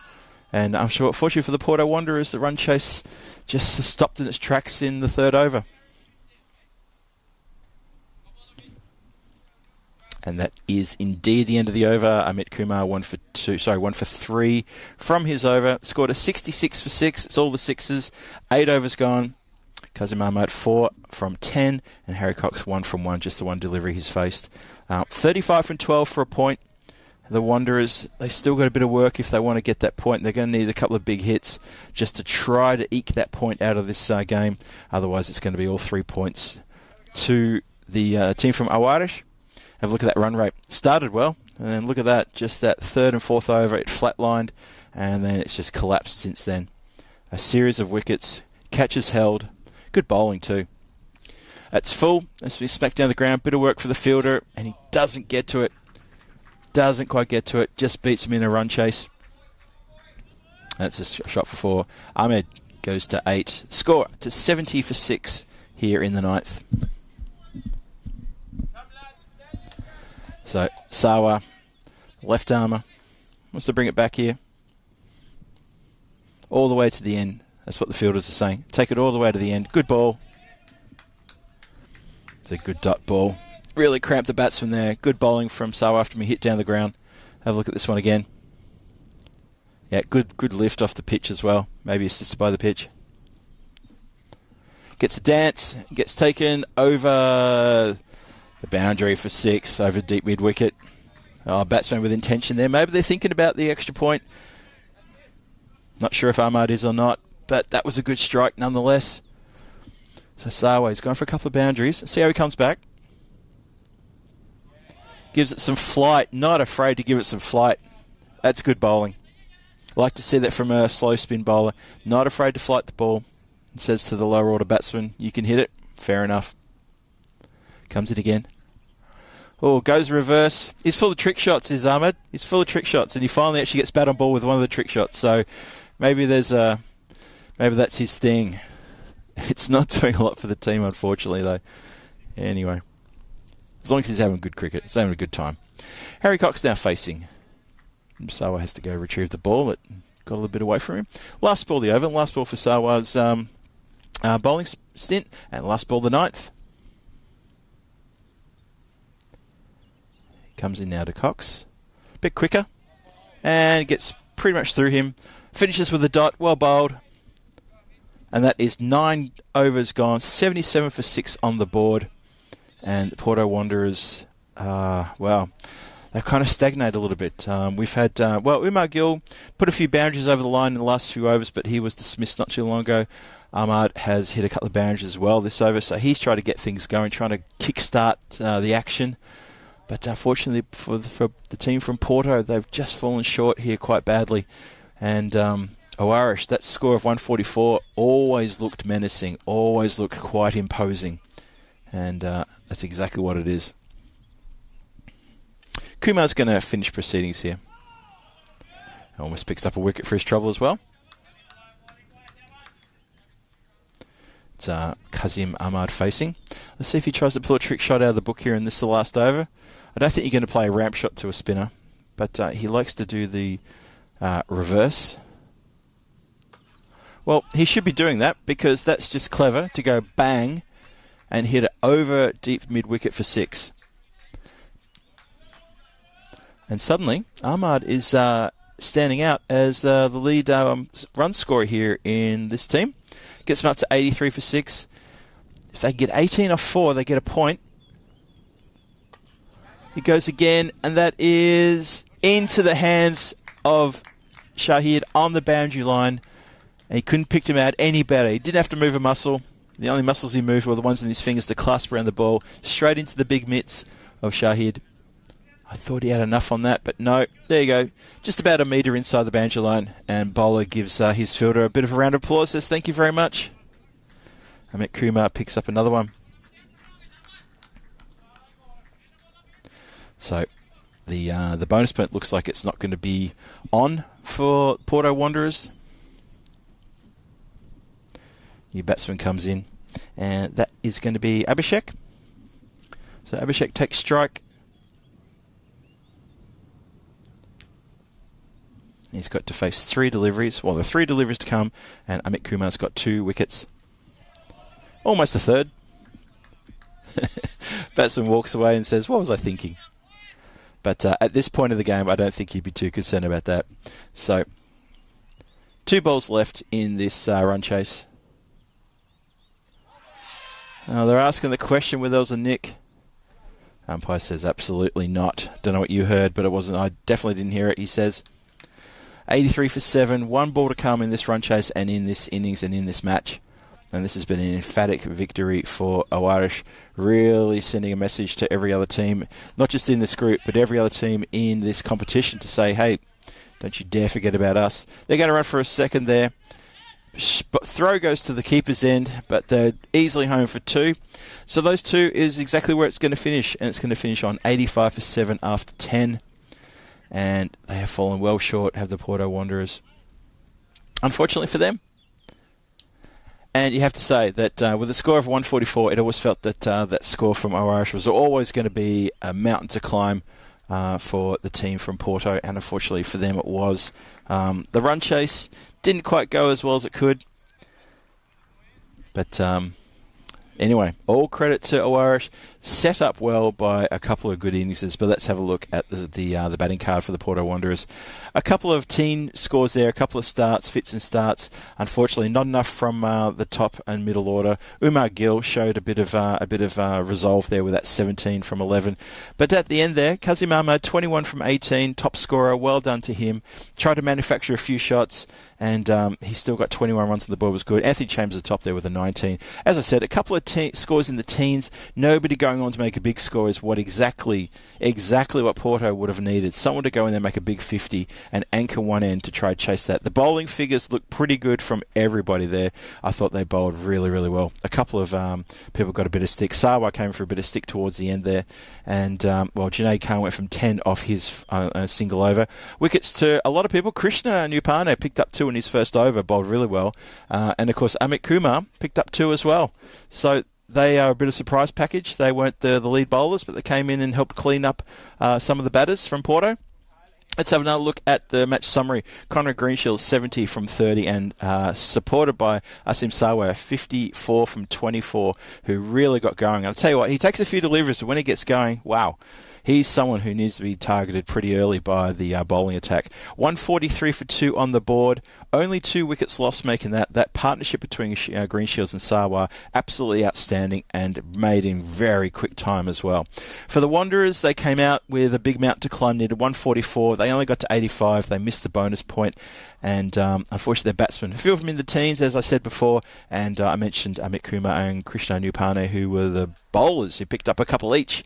Irish end up beating Porto Wanderers by 58 runs. That's quite a big margin in the end, you have to say. Quite a big margin. And that is match 29 in the can, done and dusted, points to Irish. So they're going to feel good about that. They're going to leap to the top of the table with this win. And we'll see the table later on, I'm sure. And who knows what's going to happen in the next match. If they have another win, well, we're going to see them leap even higher and really put some distance between the mob that's chasing them on the standings table. But we'll have to wait for that to happen later because there's another match coming. In approximately 48 minutes, we're going to kick off with match 30, which is the return game of the Wanderers versus Irish. Now, it's not too far away. So I will see you back here in about 40 minutes, I'd say, maybe 42, 43 minutes. Give you guys a bit of a chat, bit of an introduction to what's going on and how important the game is for both teams, and properly important for both teams as well. The Wanderers will be even hungrier to level this competition here tonight between these two teams and try to pick up a win. They can't allow Irish to get 2 from 2 here tonight, otherwise they'll start to break away from the pack, and that could spell trouble. Tomorrow, we've got day 3 of 5 in the England ECS. It's Twickenham playing against Wimbledon to start off proceedings. Then Spencer versus Wimbledon. Twickenham and Hornchurch versus Spencer. Then Twickenham versus Spencer. So the team's there with a few games on. 14 matches since the Golden Ball. Maybe we'll see one in the next match. Obviously, no chance of getting that here. And tomorrow night 16 to 25 here in Portugal with me, Phil G, on comms, taking you through Rangers versus Fighters. I think that is going to be a very even contest, and I think you're going to see some very good cricket here tomorrow night between the Rangers and the Fighters. Two teams who are struggling, but the Fighters picked up some pretty good wins last night against the Coimbra Knights. And Rangers, unfortunately for them, it's just not going their way. They'll be hungry to prove that they're in this tournament for a reason. So, there it is there on the board. We've got just under 46 minutes until game 30, match 30 kicks things off. So, don't go too far. But we've got a bit of time. We're going to take a dinner break here. And we're going to be back here. And probably back on air in about 40 minutes, that sort of thing. And we'll see you real soon. And until then, don't go too far. This is Phil G for the European Cricket Network saying we'll be right back in 40 minutes with the European Cricket Series of Night here in Portugal at the beautiful Estádio Municipal de Miranda da Covo in central Portugal, nestled about halfway between Porto and Lisbon, about an hour and a half inland from the Atlantic Ocean. So anyone who thinks I'm sitting on a beach during the day, you're wrong. It's too far. Anyway, Phil G signing off for now. We'll be back under lights with match 30 in about 45 minutes. Cheers.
This European Cricket Network event is proudly brought to you by HCL Software and Paramatch.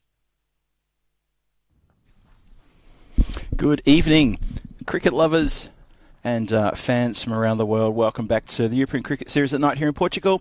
This is Phil G in the comms position here at the lovely Estadio Municipal Miranda de Covo. And it's wonderful to have you back for match 30. We just saw match 29 where Irish had a big win over the Porto Wanderers. Match 30 though, this is a different story. I hope it is for the Porto Wanderers. Well, let's see what happened with the all-important coin toss. It's a goal. And it is. We'll have a bat. Let's go on the doors and then we have bat first. Thank you very much there, Shub. And skipper Conrad Greenshields has elected to have a bat. Irish wins the toss, and they're going to have a bat. So, let's have a look at the lineup. Not too different from what we just saw. Not too different at all. I think that's pretty much the same lineup for both teams. Just having a quick scan through. Yep, that's the same lineup. So, now, can we see Porto Wanderers do something big here? Computer says no. We're going to see 84% chance for Irish to pick up a big win here. And Porto Wanderers only 16% chance for a win. Well, they're a plucky side. They're positive, and they've got a lot to play for. So tomorrow, just a reminder what else is going on around the world in the European Cricket Network area. The ECS England is continuing day 3 or 5. Get that out. Starting early, just watch out for that. Twickenham, Wimbledon, then Spencer and Wimbledon, and 5 matches throughout the day. Twickenham, Hornchurch, Spencer, Twickenham, Spencer. Everyone's playing 3 games tomorrow. It's going to be massive, and it is massive. It's so much fun up there. Vinny, Rico, and Charlie Hunt on comms looking after you there. What's going on at the moment? Well, you've got the Portugal series with me, Phil G. That's what you tuned into. And then you've got England ECS, just talked about that. Netherlands T20I action for women up there. Corey Rutgers looking after things. The birthday boy, Corey Rutgers. And then Cyprus ECS starting on next Saturday. And then 2 weeks' time, on Friday, the 14th of June, we start in Czechia, my hometown, Prague. We've got the Women's CE Cup, and then the ECS starting on Monday, the 17th July. We go to Romania and Hungary for ECS and ECI action. A bumper summer of cricket coming your way. And yes, happy 30th birthday to Corey Lee Rutgers, born in Footscray, just on the western suburbs of Melbourne, 35 years ago. Happy birthday, Corey. And Netherlands women versus Italian women tomorrow, day 2 of 3 for the HCL Tech T20I women's competition there in Netherlands. 2 games going on there. Tune in for that. Lovely stuff. Really good stuff. And called by the birthday boy himself. So, this scene is set here. We're at sunny Miranda de Covo in central Portugal. This ground is bathed in setting sun. The light towers will come on soon. The umpires are coming on right now, and so are the players, and this match 30 is moments away from getting going. It's a beautiful sight here. That's a really good beauty shot, that. There's not a cloud in the sky. Beautiful rolling hills in the background. It's a lovely part of the world. If ever you get to visit Portugal and you think about doing the drive from Lisbon to Porto or Porto to Lisbon, drop into Coimbra, just up the road, and maybe you can pop down here to Miranda de Covo and just check it out. It's a really lovely place. It used to be a football ground, this. Really good drainage apparently installed here, which we needed in the first few days of the tournament. If you tuned in for those early days, you saw there was quite a lot of rain. We had a few delays and a few interruptions and a few change conditions to a few matches. No chance of that going all the way through for this week and into next week. Temperatures during the day getting up into the low 30s. I think it hit about 32 today here. And now with the setting sun and a nice little breeze coming over, it's now down to about mid-20s, and it's a very lovely evening for cricket. And the Porto Wanderers are looking for a lovely evening for cricket because they've got a lot of work to do to try to square the ledger against Irish, who had a magnificent match earlier with a brilliant partnership between skipper Conrad Greenshields and Asin Sawa. They put on plenty of runs. Yes, I don't have the figure in front of me, so I'm just going to say it was plenty of runs in not many deliveries. And when those two got going, they both made half centuries off quick time, and they tore the Porto Wanderers absolutely apart. So, there's a bit to play here, and the Porto Wanderers are going to want a good start to try to not have that happen again, because they're going to be set a target yet again to chase under lights. And let's see, we're starting match 30 right now. That's driven just hesitation there. It was driven out very square. It went about probably 2/3 of the way to the boundary, and but it went straight to the player, and they neglect to go for a run there. Say no, let's not go. Imran Khan at the non-striker's end, and Sawa at the striker's end, opening as per usual. So Kazim Ahmed with the duties, and his second ball is a leg side wide, just bubbles about for the keeper. Good evening to everybody in the chat. I can see a bunch of the Blue Spanner crew joining us tonight. Lovely to have you back, guys. I can see Rob Thompson, who's just in time. John Gray's rocked up as well. Awesome to see you guys. Kroom's in there. Shohag's been there. He's been there since the early match, so lovely to have you all with us. I don't know if they're looking at me because I'm talking. I can't quite tell. No, there's someone behind the batsman just... no, not talking to me. There's someone behind the batsman just to my right. He needs to get out of the way because that was a little bit annoying. Don't hang around there, people. And Sawas tucks it on the leg side just for a quick single. Yeah, just a moment there. They were looking back towards this place where I'm standing here in the commentary tent, but I'm supposed to be here. Unfortunately, if there's someone, spectator, standing to the side of the commentary tent, they need to move away, please, because that's not the place to be. Right in the bowler's line of sight. Sorry, right in the batsman's line of sight. So, Imran Khan gets his chance now. He gets to face his first delivery from Kazim Ahmed. Ahmad. Get that right. It's only 2 balls gone. Early days. Awarish. Cautious, steady start. Porto seeking early wickets here. It's just hit down to the ground and it evades the keeper who sort of hangs on his haunches. I can't believe that got away from him. I think it's Chambers there with Skipper Chambers with the keeping duties. Let's have a look. Gets away from him. Oh, did him all up. Anyway, it happens. Yeah, that's Anthony there with the wicket keeping duties. And so a bit of a streaky boundary, but a boundary nonetheless to Imran Khan. Opens his account. Ahmad in again. It's just been bunted down the ground. Diving attempt by Gunasekara in the covers to stop that getting past. But he's backed up nicely by his man at mid-off. And just a single. That's Umar Gill at mid-off. We saw Umar Gill take a brilliant diving catch in the game. It was on Saturday night against, I think it was the Fighters, wasn't it? Wow, he took a brilliant diving catch under lights in the second match. Got a lot of chat, a lot of talk in the chat about that one. Let's see if he can pull off one today. So I was against the Rangers, not the Fighters. Rangers. And that's been swatted leg side, 4 runs, all the way along the ground, safe as you like.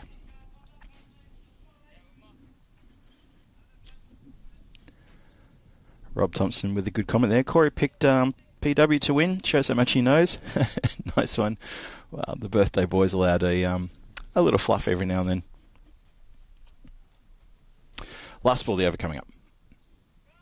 Oh. Attempted to play that gently with soft hands. Just the forward defence prod. Ended up just being a bit of a nothing. And a dot ball ensues. And Kazim Ahmed, he finishes the first over. 11 runs on the board. 1 over done. And the Porto Wanderers will not want a repeat of trying to chase 144 under lights when they get their opportunity in about an hour's time. Obviously, they've got a lot of work to do, the bowlers. They need to be properly tight bowling. The fielders need to be on song here.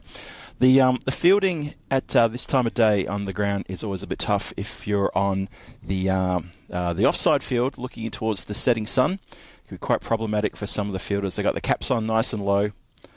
Good dot ball to start with there. That's a great delivery. That's Abhishek who's coming to bowl. Well bowled. Yes, it is quite difficult when you're fielding on the offside. You can see those long shadows across the ground on the screen there.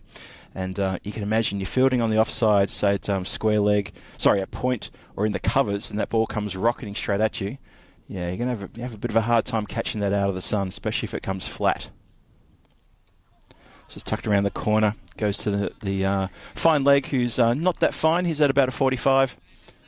And just the 1 run turns the strike over to Sawa. Score up to 12, no loss. Only 2 balls into this second over. So once again, just want to briefly welcome everyone in the chat. I can see I Like Naps is in there as well. Stuart Williams hanging around too. Just got back from watching the last game. Wimbledon. Wow. Bang. Just as I was saying hello in the chat, the bowler comes in and delivers one which gets put away. Far, far away by Sawa. Big, massive 6 over the stand. You don't want to bowl there to him. He picks it up so quickly when it's a straight ball, when it's on his pads or middle stump. He's so keen to get it over that massive stand there on the boundary line. Now he's What's happened there? It's almost like he's hit that out of the gloves of the keeper, which is interesting. No, it doesn't want to go for the run. It says no, let's not go for that run. Chambers is standing up to the stumps. Obviously, he's concerned about the dancing down the wicket and getting things on the half volley. He did that in the previous game as well for a little while, and I thought that was quite clever when Conrad Greenshields was really getting going and using his feet all over the place to put the bowlers off and put him away. So standing to the stumps is probably not a bad idea. He's got the crash helmet on as well. And just a single over to leg side for Sawa. He moves to 12 from 7 balls faced. Imran Khan, he's on 6 from 4 balls faced. So, yeah, just to finish that, thanks everyone for joining us in the chat. I saw, Stuart Williams just got back from watching the last game at Wimbledon. Lovely to have your company here tonight. Stuart, it's a Tuesday night cricket here. And that's a down leg side wide. It's going to get away. Good work to not let it run to the boundary, though. And Sawa says, nope, that's all right. We don't have to try second on the arm. And that'll do us. So, everyone, yes, welcome to the chat. Whether you've got a blue spanner or not, welcome to the chat. Let's keep it free and friendly and happy and positive and good comments. Tell us what you see. Tell us what you think. Tell us what you know. And let's have a good engaging conversation throughout this match 30 here. That's played very nicely off the toes. Run on here for the fieldsman. Does well to get down and stop the run there. Well, he saves 2 for his team. Good work in the field. Porto Wanderers need that extra little bit of effort there on the last ball of the over. Reins it back in. So the score's going to go to 23 for no loss after 2. Sawa is just going along nicely. He hasn't started to dominate the bowling yet. Getting his eye in. He's 14 from 8. Imran Khan is 6 from 4. And Abhishek goes for 12 off his over. Let's have a look at the standings. Well, that was quick. I think whoever's putting that graphic up, you're really challenging me to try to read that before you take it down again. I'm not sure if someone sneezed and hit the button or what's going on there. I have to have a word with the management about that. Anyway, the third over's about to start. 23 for no loss. And it's going to be Kazim Ahmed to continue. Oh, it's full. And that is punished. Pulled it really, really hard into the car park. Just lost control of that one. Maybe tried to sort of just get it nice and, well, maybe Yorker length, but in the end, it just got dispatched. 29 for no loss. Big Maximo there. Imran Khan saying, I'll have that on the full, and I will put you over the fence. To be fair, it was a bit of a Gundy ball. Let's try again. That's way down leg side. That's leg side wide. I like Naps. He's using my calls. He's using my catchphrases now. That's gone into Stella. Yes, I can actually claim that one. That's one of mine. I don't have the same. Oomph as a Vinny or Rico or any of those trademark phrases, but I'll work them out. That's a great shot. That is just over the infield. That is a really good shot for 4 runs. So, Imran Khan showing his worth here and getting on and making things very awkward for the Porto Wanderers bowlers and the fielders as well. 34 without loss. It's only 2 balls into the third. He's up to 16 from 6. He's overtaken Sawa, and these two are making a really good stand here in the third. Bowler in again. Needs to find something here. Well, it's been smashed out to deep mid-wicket. Oh, well picked up by the fielder out there. That was Arif Bunyan, who got around there and picked it up after a 1 bounce and fired a returning. Really had to get on his bike and get to that ball. Good work. Need more of that from the Porto Wanderers. That should get the fielders a little bit pumped up to see that kind of effort in the outfield. Bowler needs to back up that effort as well with some decent bowling. There's a fair bit on the shoulders here of Kazim. Just making sure he's not infringing with someone outside the circle. Just being cautious there. Oh, this is up in the air. This needs to be caught. This has to be caught. And it is caught. Well done, the Porto Wanderers. They've got the Skyer, and they've got Sawa to play I wouldn't call it a rash shot. It was just a shot that didn't go where it wanted to. And that is a big wicket for them.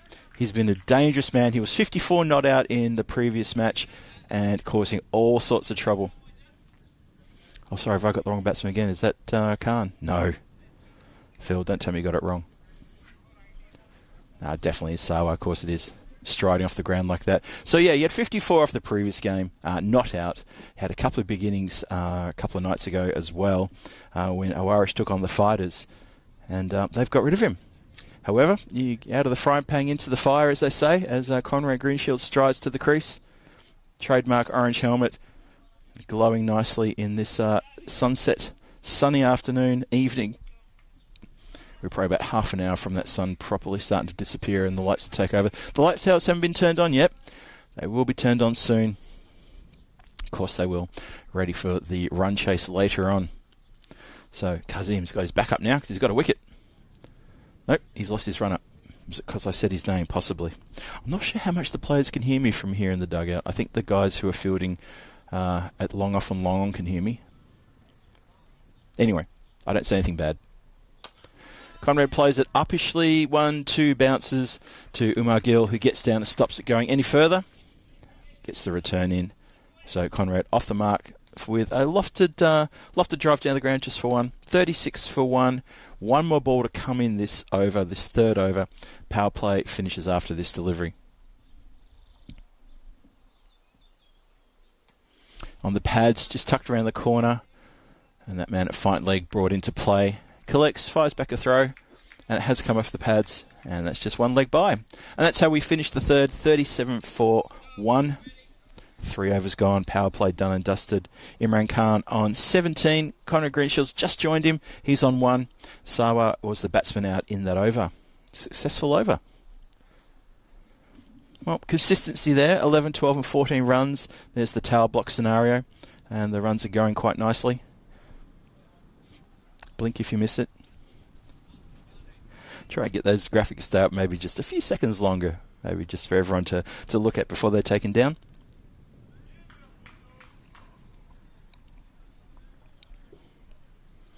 So, Rahman, he comes on now. He's going to bowl the fourth. Marshalling his field. Field restrictions lifted slightly so we can have a few more men out. And of course he's pushing out a long off and a long on. So I'm patrolling the deep mid-wicket boundary as always. Deep backward square leg. Looks like third man is up inside the circle. I think point looks like he's up inside the circle and a regulation cover. And we start with the leg side wide. Oh, and there's a deep point as well. So that's the 5 outside the circle, all in front of the bat. And that is hit very high. There's a chance here for a catch. Oh, good effort to make it to the catch, though, but unfortunately doesn't get to hang on to it. That was Boyan again. He got to it. He just got to it. Fair effort. That's gone for 6. So Khan is, maybe his role's going to be the pitch hitter here tonight. Maybe he's going to take over and think, well, if Sawa and Greenshields can have a good match in match 29, maybe match 30 is my chance to get on the board.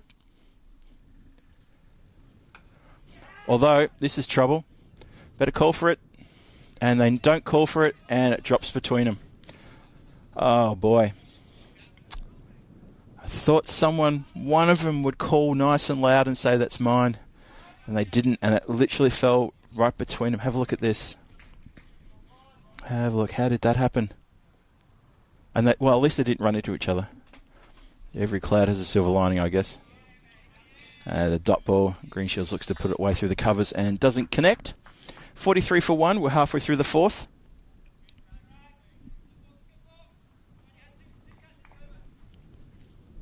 Bowler in again. And let's let go. Didn't really do much in terms of the bounce there, did it? So they just dribbled along. But that is indeed a dot ball. Just a reminder, Owarish won the toss and elected to bat. Conrad gets to the pitch of the ball, just drives out to mid-on, but easily gets it through as the player goes to the ground to field. Now Imran Khan, he's on 22 from 10.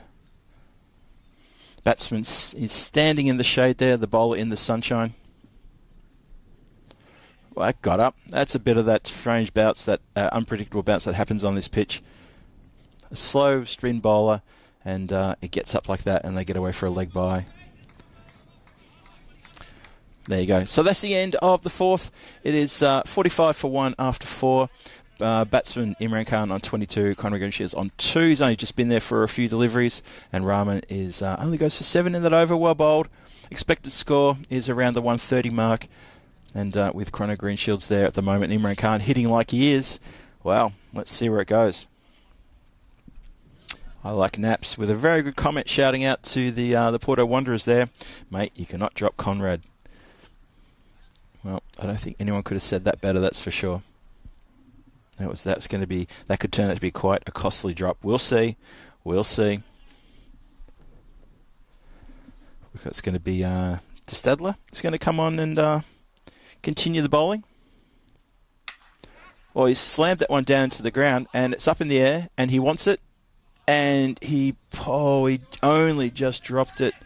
But whether you only just drop it, or you drop it, or you spill it, it's still a drop, and he can't believe his luck. He purposely bent the back, got that into the pitch, it skied off the edge, straight up in the air, and he's unfortunately spilled it. So he's going to be doing some catching practice tomorrow, I reckon.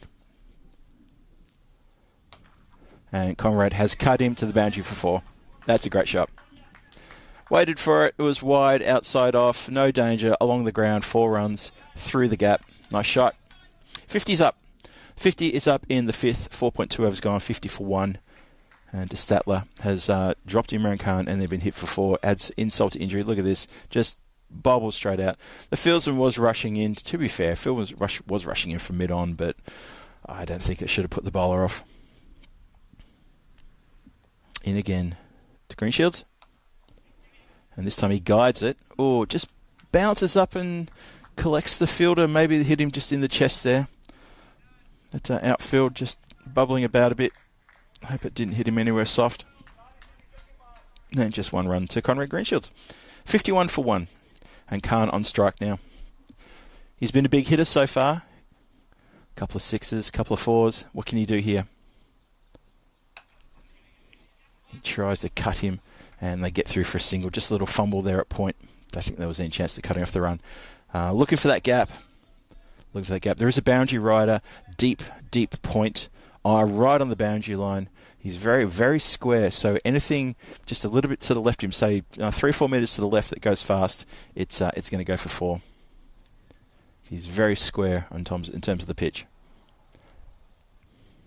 And Greenshields swivels and pulls that for 4 runs, bounces just inside the line, good shot, 4 runs. Score goes to 56 for 1. He's now up to 11 from 7.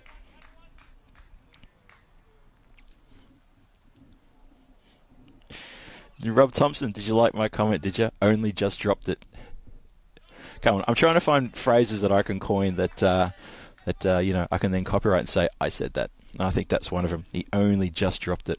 What was the other one I've said before in the past? He did everything right except catch it.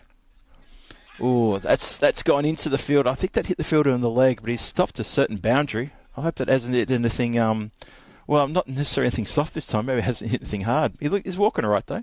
That was cut with quite a lot of ferocity. And that is the end of the 5th. 57 for 1 after 5. De Stadler's over is done. He's gone for 12. And unfortunately for him, he did drop a catch off the first delivery, which would sting a little bit. And then Greenshields cut him for a brilliant 4 boundary.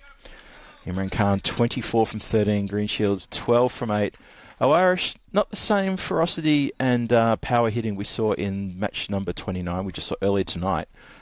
But still, it's a good score when you've got still 9 wickets left in the shed and you're halfway through your innings and you're looking at 120, maybe 130. That is a lovely cover drive for 4 from Greenshields all the way along the ground, between the gaps. Shot. That is a proper good-looking shot. So this is Rahman, who's back for his 2nd over now. And Conrad caught in 2 minds there. Ends up just bunting it down to the ground. Happy to take the dot ball there.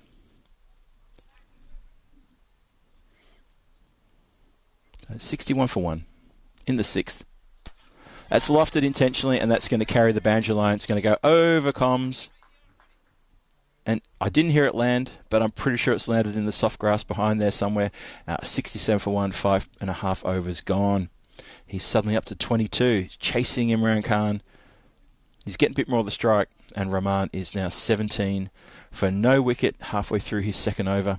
And Porto Wanderers, well, is this where the they have to really, really clench their teeth and find a wicket here?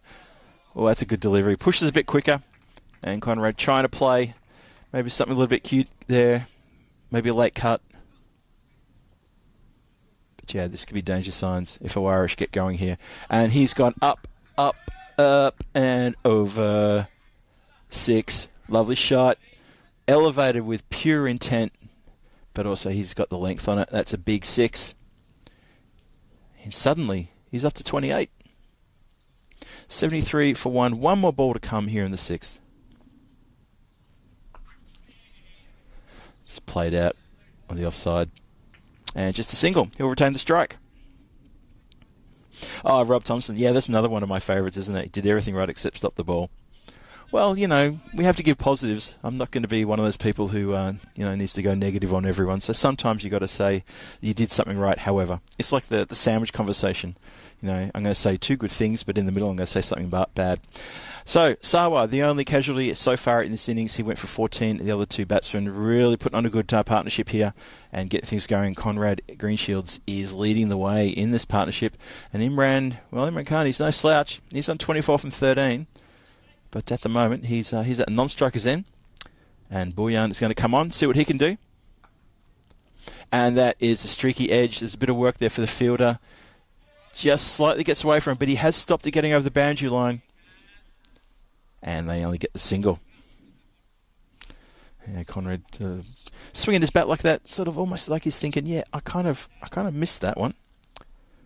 He kind of did. He's up to 30, though. Again, he's striking at 200% strike rate too, if you notice that. 30 from 15.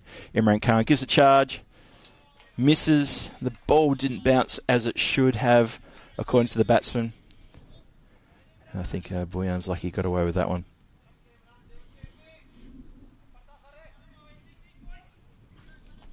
Yeah, John Gray with the good one there. That will probably be my next one, for sure. That will be my next one. Oh, it's been mishit. It's just going to squirt out backward of square. Yeah. Just the one. Imran Khan maybe just... he was striking the ball so beautifully in the first couple of overs. Maybe because he's been off strike for a little bit, he's gotten a bit rusty now. Oh, what's going on? I'd say that tongue-in-cheek, of course. Greenshields now. Smacks it through the covers. He's so strong there. Gets so many runs in the cover region, and that's gone along the ground, all the way for 4 runs. Lovely stroke.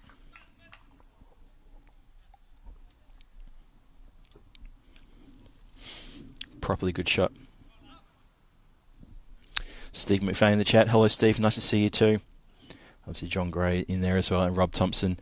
Shohag as well. Oh, where's that hit him? Crikey, I heard. Good ball. Dot ball. Batsman's just taking a moment, sucking in some deep breaths. Score is 80 for 1. Get to the end of the 7th. I think Greenshields is okay. Maybe just had to take a few breaths and a bit of a walk. And he plays it with soft hands towards point. Slight little fumble and it's easy single. And he takes a single off the last ball of the over. So he gets to retain the strike going into the 8th. That is 7 overs done in the can. 81 on the board. The run rate is just over, about 11 and a quarter per over. Irish won the toss and elected to bat. And so far, 80 for 1. And they're going along okay. Expected a little bit more firework and a bit more momentum here. 3 overs to go. Obviously, they can still get up to a pretty big score, but the bowling of the Wanderers is a lot better. They just need to back it up with some good catching, though.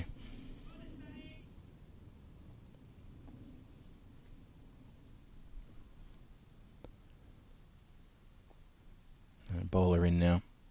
Swing and a miss. Well, that seemed a little bit agricultural from Greenshields.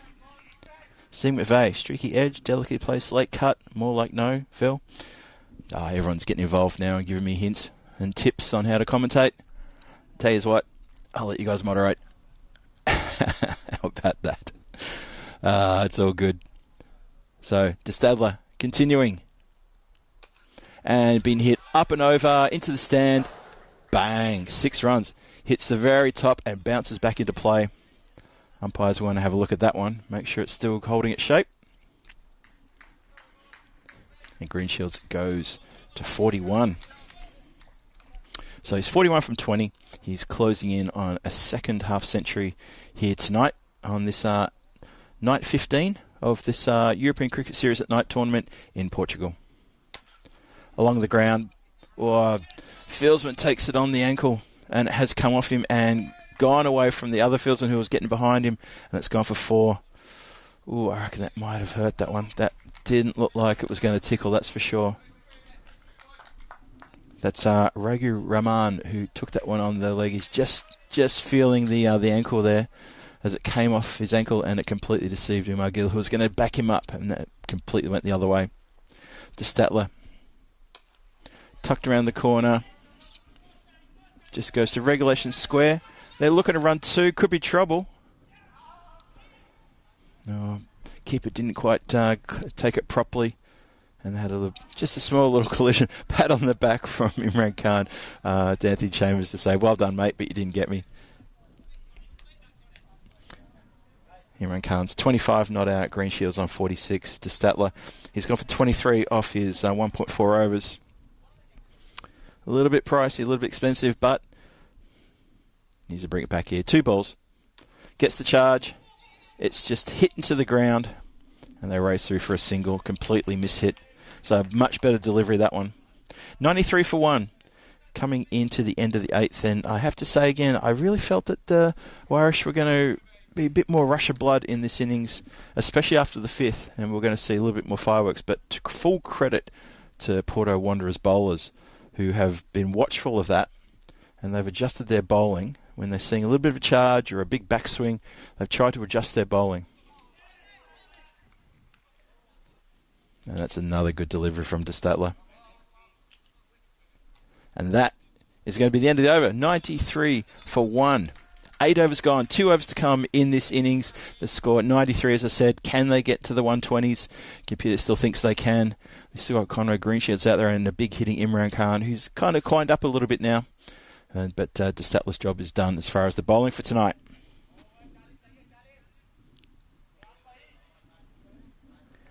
Rob Thompson saying, Dawn just arriving here, Kev, and I'm usually in the dark anyway. Who's Dawn? Who's this Dawn you're talking about?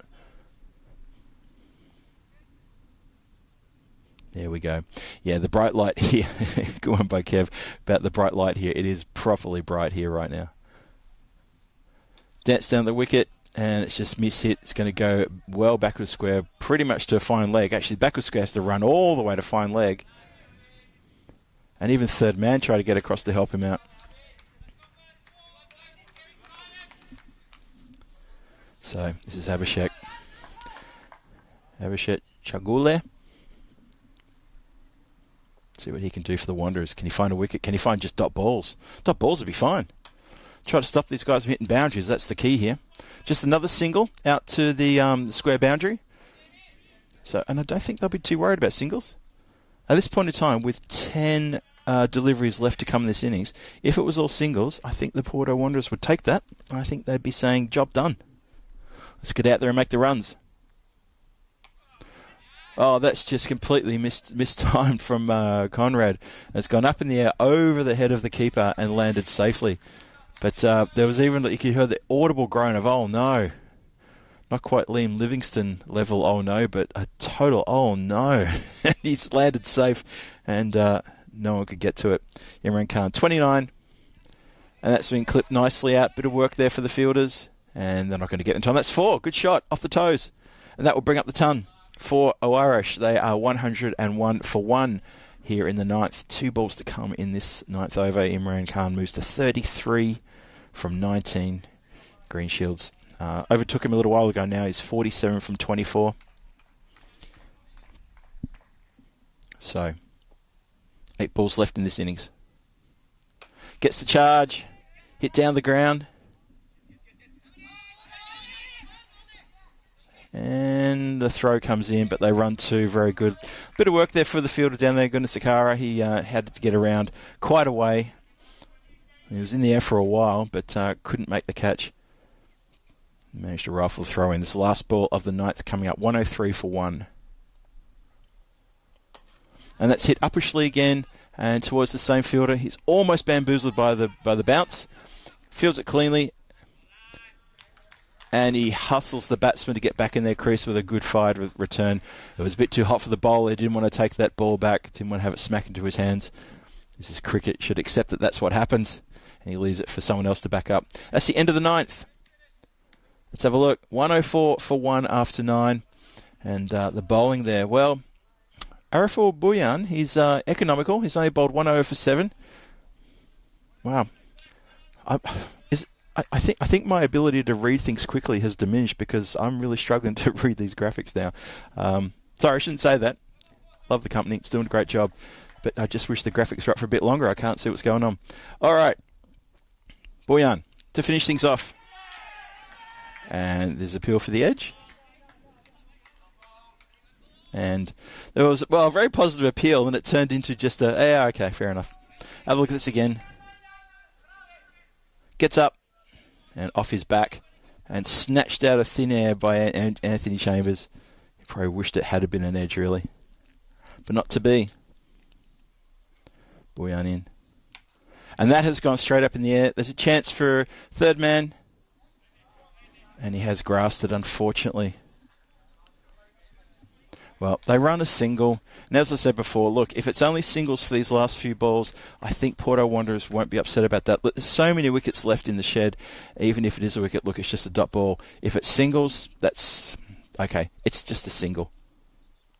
Oh, that's way down leg side. I think a bit of work there for the fielder to get around and cut that off, and he does. So wide +1 there. Score up to 107 for 1. 4 balls left in the innings. And I think I have to say that the Porto Wanderers have done better than they did in the earlier game. And this is, at the moment, this is a chaseable target, definitely. Well, that one's gone big. Gunasekara. And he takes a catch finally. Someone takes a catch in the Wanderers, and there's a big cheer of, yeah. I think that cheer came from his teammate. That was a really good catch. Well done. Sorry, that's Mark de Statler out there. As Gunasekara was the guy next to him who yelled at, yeah. The two of them out there. Number 30, number 32, but that was Mark de Statler who took the catch. Looking very happy. He's telling someone, he's giving a little bit of a gun show there over on the boundary line. It wasn't on the shot, unfortunately, but he gave a little sort of double fist pump in the gun show. Well done, good catch. 107 for 2, 3 balls left in this innings.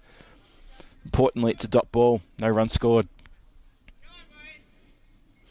Shahid is the new batsman now. He's got to face this delivery, and there's 3 left. So if they can eke a few more dots out here, that'll be a really good ending to this innings for the Porto Wanderers. They can't. That's gone massive, and de Statler has to watch it go over his head. No chance of catching that one. Big 6. First ball, bang. And that has gone into Stella. Steve McVeigh thinks that there's enough on the board already.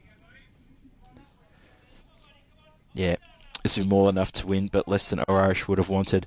Yeah, I think that's probably a fair comment. I think they've, well, now with that 6 as well, especially, and there's still 2 balls to come. I think you're on the money there, Steve. Let's see where it ends up. And he's gone back-to-back 6s. That's big. Not as big as the previous one, but it's still big enough.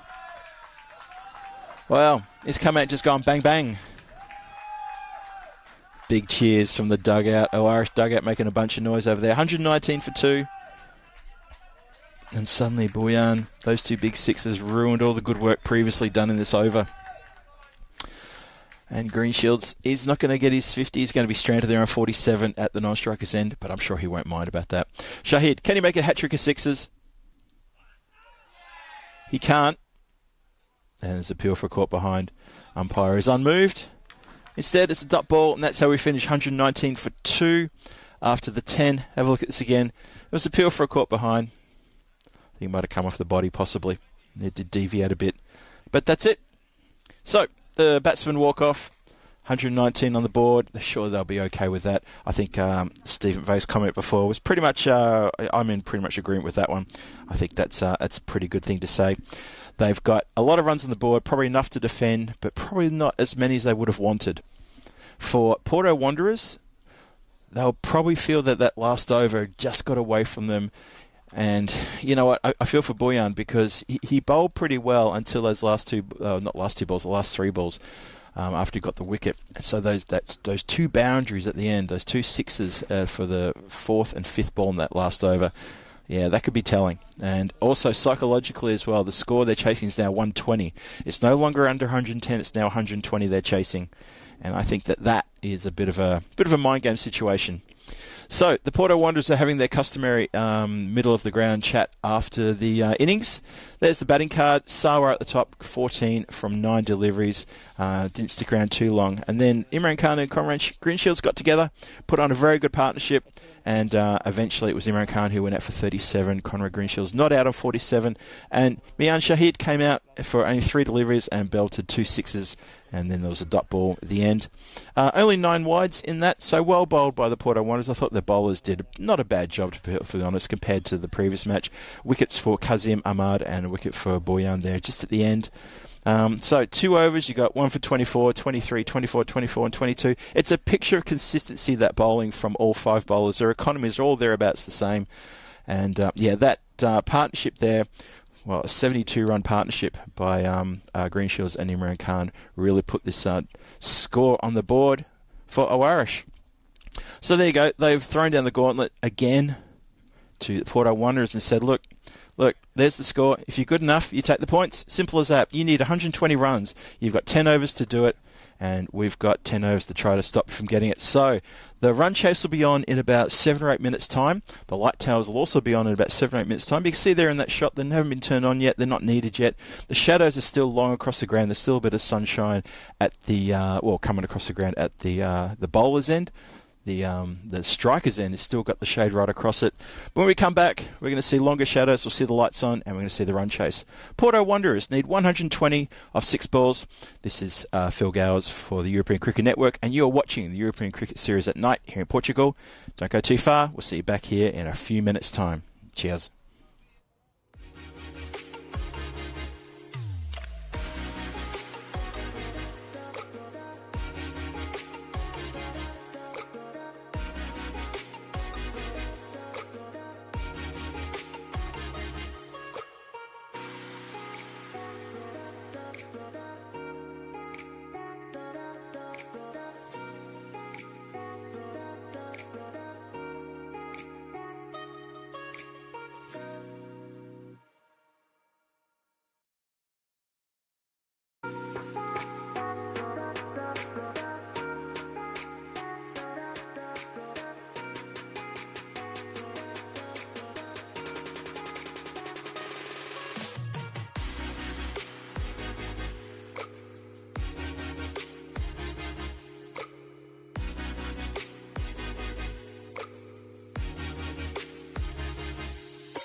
This European Cricket Network event is proudly brought to you by HCL Software and Paramatch.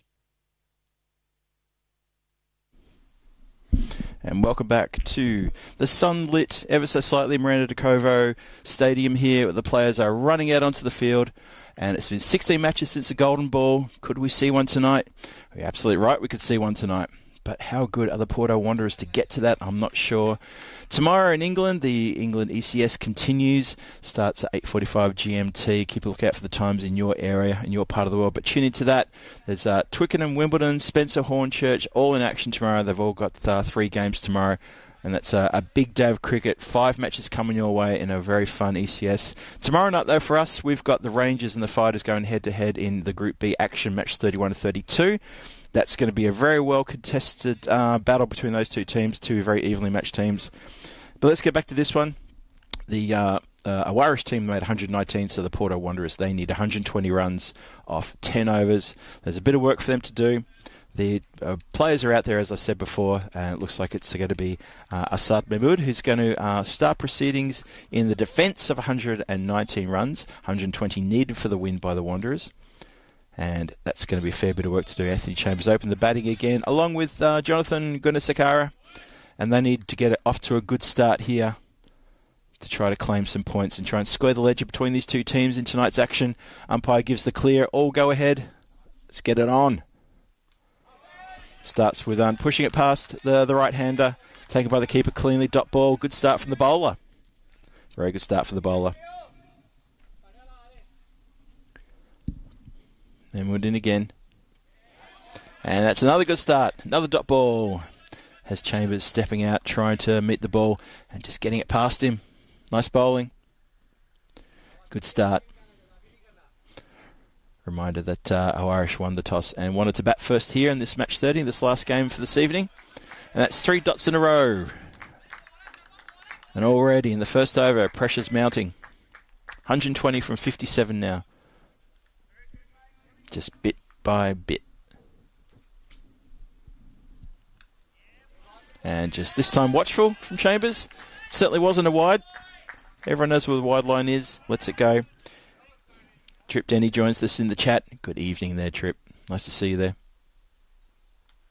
And that's come off a streaky edge and just out of the stretched hands of the fielder down there. That was so close. Ravinder Kumar almost takes it, the catch. Almost has Chambers on his way for a duck. Almost gives him a derrick. That was so close. Instead it goes for 4. Well, imagine the excitement around the ground if that catch had been taken. Mahmood, what a good over this is. Just unlucky not to pick up a wicket with that ball. And that's been struck with absolute authority. Goes under the stand, 4 runs. Lovely hit. Crack heard around the ground, probably even around the town, actually. Really good shot. And played down, properly played down. And that's going to be the end of the first 8 runs from the first over. Mahmood goes for only 8. And Chambers faces all 6 deliveries. Had 3 dot balls to get 10 with at the very start there. Got a little bit tough for him. So it's going to be Junaid Khan to bowl the second. Similar to what we saw in the previous match. Comes on to bowl the second after Mahmood gets his first over in. And it's going to be Jonathan Gunasakara is going to face Junaid Khan in the second over. If I remember correctly, I think Gunasakara got off the mark in the previous match when Junaid Khan bowled the second over with a couple of 6s. Let's see if he can replicate that.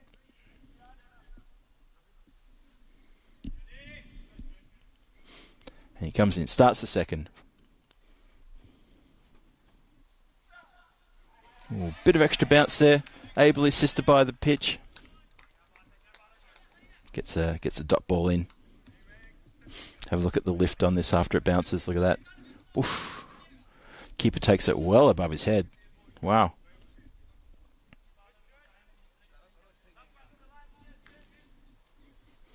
So, good start from Junaid. Long way to go, though, in this run chase, in this innings. It's been punched down the ground, goes past the bowler, and Sawa comes up from mid-off, collects that one. And Gunasakara can't get off the mark yet. The light towers are on. There's still a bit of sunlight coming across the ground. You can see the back of the batter at non-strike green. The sunlight definitely on his back there. It's the last few minutes of sunshine. Khan in again. That's up in the air. Two fielders coming around. Oh, it lands right in between them. You wouldn't read about it. It landed right in between them. I get the feeling that the deep backward point fielder probably thought he was in with a chance of a catch. And he's looking at his man who came in from point and saying, mate, I reckon I had that. As it is, it goes to ground. Both had also the sun to look into. So Khan in again. Ooh, gets up. Bit of extra bounce off the pitch there. That uneven bounce. Bowler fakes to have a shot at the stumps. There was no one at the stumps to take the ball there. No one at all. So he holds the ball, decides not to throw him down.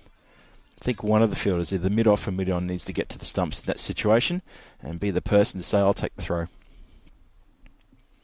10 for no loss. We're getting deep now into the second. 110 needed from 50 deliveries. That's a run rate of 13.2 required. Just chipped around the corner. Wicket keeper's off for a chase. I don't know why the wicket keeper feels to chase it all that way. I mean, surely he's got two men there at deep backward square and fine leg. Could have easily chased that and he could have been at the stumps to take the return throw, but he chose to run after himself. I'm not sure about that. 11 on the board. One more to come in this second over. Good one so far from Junaid Khan. He's been pretty tight. Only giving away singles here and there. And he finishes with a very good dot ball. Keeper throws it in the air just for a bit of a show pony moment. But there's nothing appealing there. Nothing at all, apart from the fact that this was a very appealing delivery. Look at that. Really good. Has the batsman chasing. Lucky he didn't get an edge. 2 overs now gone. And the Porto Wanderers, just a cautious start. There's the standings of Group B. See Owaris right at the top, 11 points. Porto Wanderers, if they can get a win here, they stay in touch with, they'll go into second place, and they stay in touch with Owaris, and they don't let them get away. So that's why it's very, very important for the Wanderers to get the points here for a win. Bonus point won't be enough. They should try to get the win. For Owaris, they get a win here, they are well and truly stamping their authority on Group B. That's been cut. Just goes straight to a fielder. He gets a nasty bounce and ends up being a very safe single. Yeah, very cautious start here from these two batsmen. It's 12 without loss. We're in the third. 108 still needed from not too many deliveries. Run rate almost touching 14.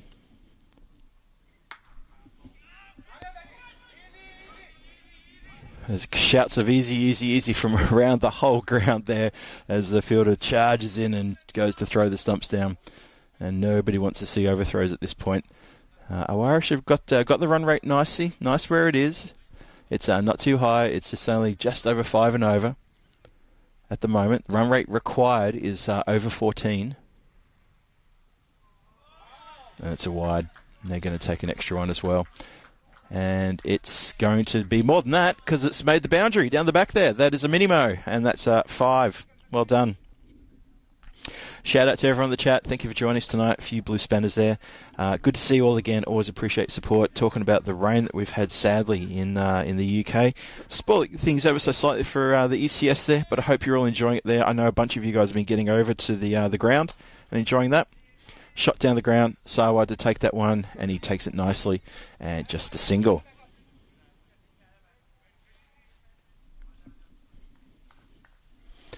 So yeah, a bit of talking chat. I know some of the blue spanners have been at the ground meeting up, which is really good. We don't often get a chance to meet up together. We're all over the place.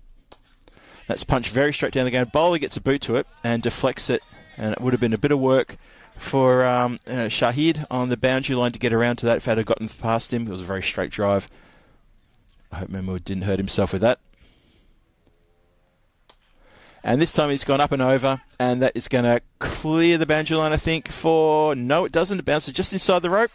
It was just out of view, the rope for me, so I couldn't quite tell. Umpire says, no field. It's a 4. Not a 6, get a 4. Should have gone to Specsavers. So Mahmood is gone for a few here, but he hasn't gone for a lot. I think that's critical for Awarish, that he hasn't gone for a lot. Just play with soft hands down backward a point. Really harsh shot at the stumps. I mean, you throw it like that, you're trying to kill the wicketkeeper, right? That just pings and lands right at the base of where the wicketkeeper's standing. And he has to take that really nasty half volley that comes right up into maybe a soft part of the body if he's not careful. Absolutely hammered that throw. 3 overs gone, power play done, 23 for none on the board. Remember what he's done. He's gone for 20 off his 2. I think he's done his job. The run rate was 12. The run rate's a bit higher now. So 97 needed from 42. Still a lot of work here. Still a lot of work. There's the towel block situation. So 12 off that last over. That's going to give him a bit of encouragement. They need plenty more of those. And they need a couple of these to go magical, I reckon. Oh, swing and a miss. Still, no wickets down. That's good. So Chambers and Gunasakara, they need to connect with the ball. And this sort of swiping and dot ball stuff, they need to put that in the bin, and they need to start getting bat on leather if they're going to have a hope of chasing these runs. Tick that scoreboard over. You hit a boundary or 2 and over, and you get 1s and 2s in the over as well, even just singles. Suddenly you're doing 10, 11 runs and over, and you're staying in touch. These dot balls, though, well, that's pretty wide. Not so wide by the umpire, and it's another dot ball. So Gunasakara, he's 8 from 10. Chambers is 10 from 10. And I think it's the this run rate is going to be a bit of a problem, I think. Need to do something here. 97 from 40. Run rate's now up to 40.5. Just chopped down to the ground. Beats the keeper. And also beats a diving third man. Goes for 4. So a very well needed boundary there by the Porto Wanderers. Streaky, lucky, still. Desperately needed boundary.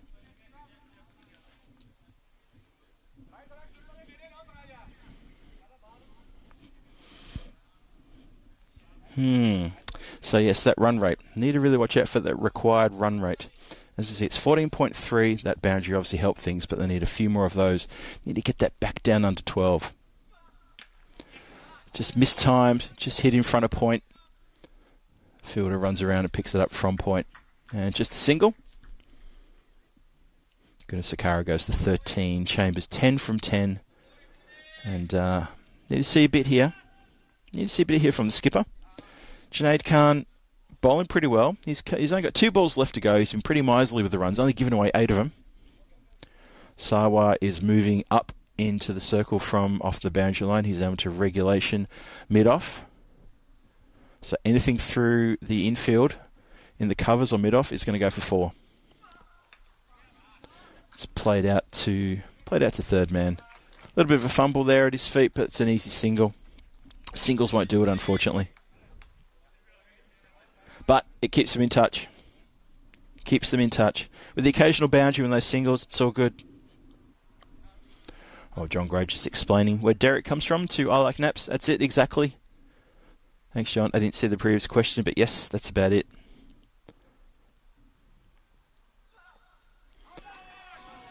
And no ball signalled by square leg. That bouncer was a little bit too high. No ball signalled. Bowler thought he got away with that one. Have a look at this. Ooh. I mean, Junaid Khan, he had the right idea, but unfortunately just put a bit too much hot sauce on that delivery and it got a little bit too high. No ball signalled. So try that again. Last ball, the over. 30 for no loss. That's been punched down the ground. It's going to come straight to Sawa, who moved up into that regulation mid-off position, came off the boundary, and just the 1 run. That will end the over. 31 for no loss after 4. Still a bunch of runs needed off only 6 overs. 89 from 36. Still haven't lost a wicket, have Porto. But the run rate they've got is only at 7 3/4. And you can see there it's well below the line of where it should be. They need to do a bit better than that. So they're going to need a couple of big overs here. They need to pick on 1 or 2 of these bowlers and really get after them in a big hurry. Porto haven't lost a wicket, so I don't think wicket should be a problem at this point. They need to make things happen, and it's Gurjeet Singh coming on, and maybe Sakara will have to go now. Maybe that was a conversation mid-pitch. Let's find out. Well, even if it was, it didn't connect. So there's that. And it's starting to get a bit chilly around here, I just have to say. It's the temperature was definitely around 32 degrees today, but it's now, what is it? It's 8:45 in the evening. The sun has now dropped below the horizon. It will be dark probably the next 20 minutes. There's still light blue sky around. The light towers will take over, but I'm just starting to feel a bit of a slight chill now. Chopped down over the keeper, not the first time we've seen that, and it's going to run away for 4. Keeper has a wry smile on his face. He's probably thinking, why wasn't I born a bit taller? Doesn't get him to get that. There you go. Trip Denny. I've been waiting to say that.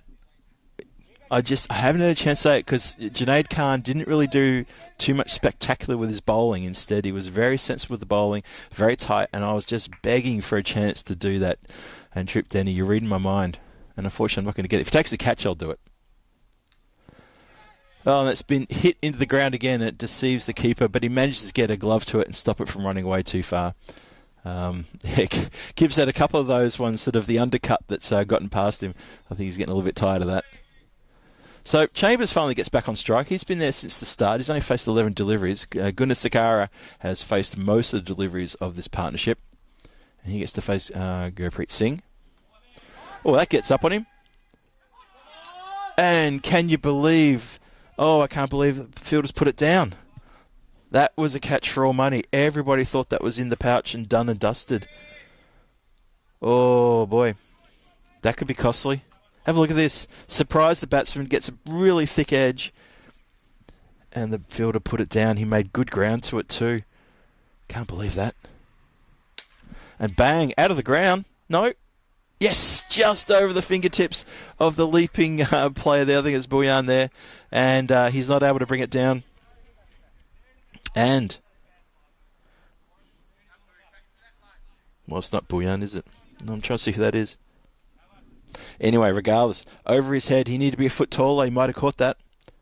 So, Sakara, is this it? Is this time where he starts to take off? And that's a solid punch there. Square drive, 4 runs, 10 off the last 2. That's better for the Porto Wanderers. That's going to give him a little bit of heart. And suddenly, to get a point, they need 37 off 5 overs. 37 off 5 overs to get a point. That'll put them level actually with the Coimbra Knights on the standings, but they want the win here tonight. They're 47 for no loss after 5. They've still got a lot of runs to do to get to the 120. But with these two going, no wickets lost, and they must have their eye in now. Surely, you'd like to think that they're in with a red-hot chance. Computer still thinks that Irish is 77% chance to win this one, and Wanderers only 23%. I would say it's a bit closer than that, but who knows what I'm saying.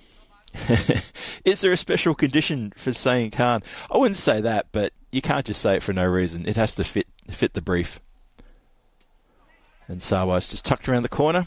Chambers happy just to take the single there.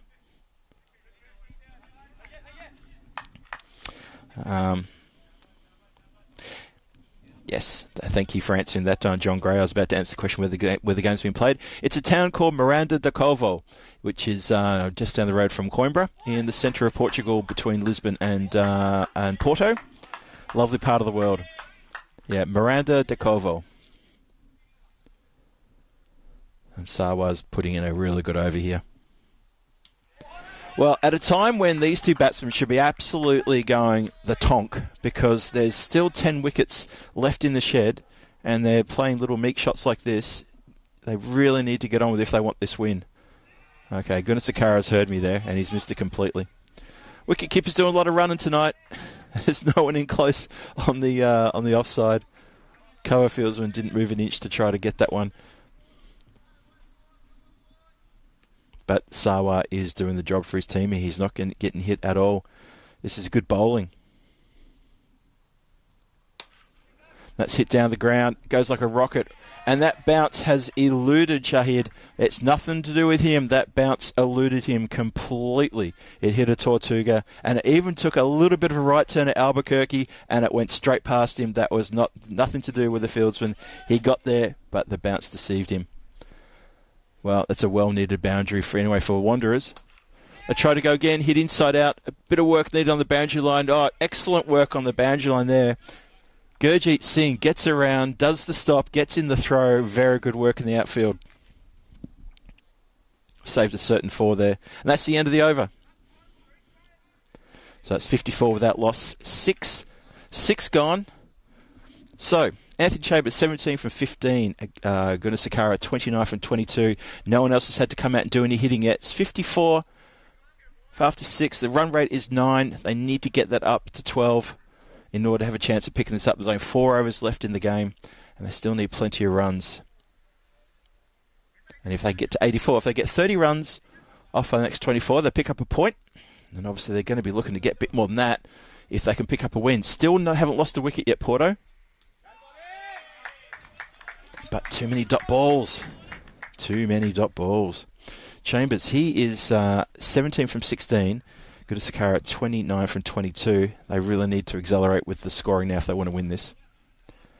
That's been punched around the corner. Race is on.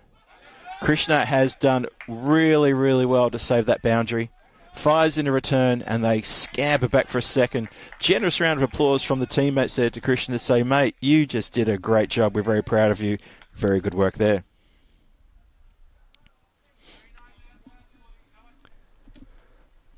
So this is Amit Kumar, who came in and bowled in the last game, picked up a couple of wickets at the end. That's been hit very hard through the covers. The chase is on, and it's 4. Okay, so this is the charge, obviously. This has to be the charge because it's better time to do it than now. I don't know what is. 60 without loss, halfway through the 7th. And suddenly they're halfway. Well, they're living on a prayer because they're halfway on the in terms of the runs they need. But they're chewed up a lot of extra deliveries to get there than they should have. So, 24 from 21 for a point, but 60 for the win. Sweeps it round the corner. Fieldsman gets behind it. No, he doesn't. He doesn't get behind it. I thought he was all over that. And so did the bowler. He's disgusted. Oh, that's a bit poor. From this team, from a Irish team, that's a little bit poor in the outfield to have the ball get past you like that. You had it covered for all money, and then bang, just takes a bit of a turn. You didn't get down to it.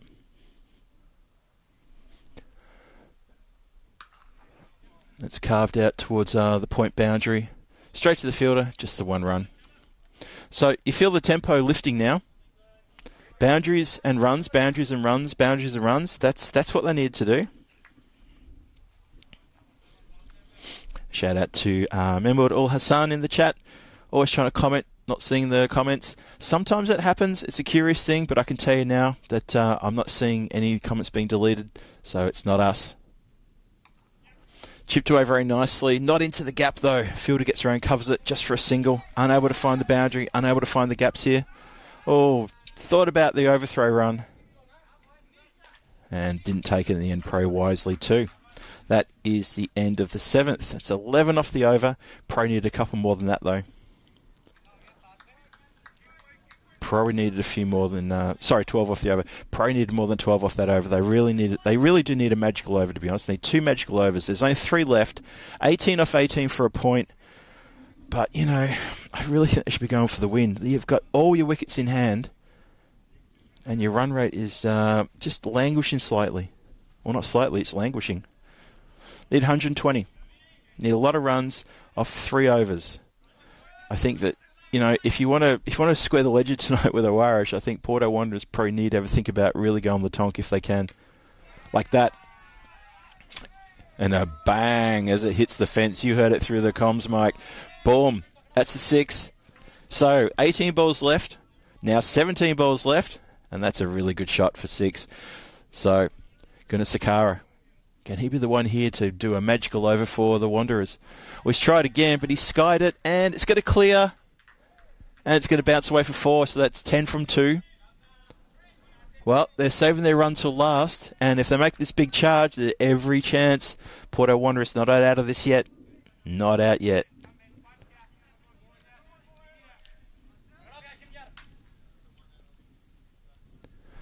So, getting a bit of treatment here.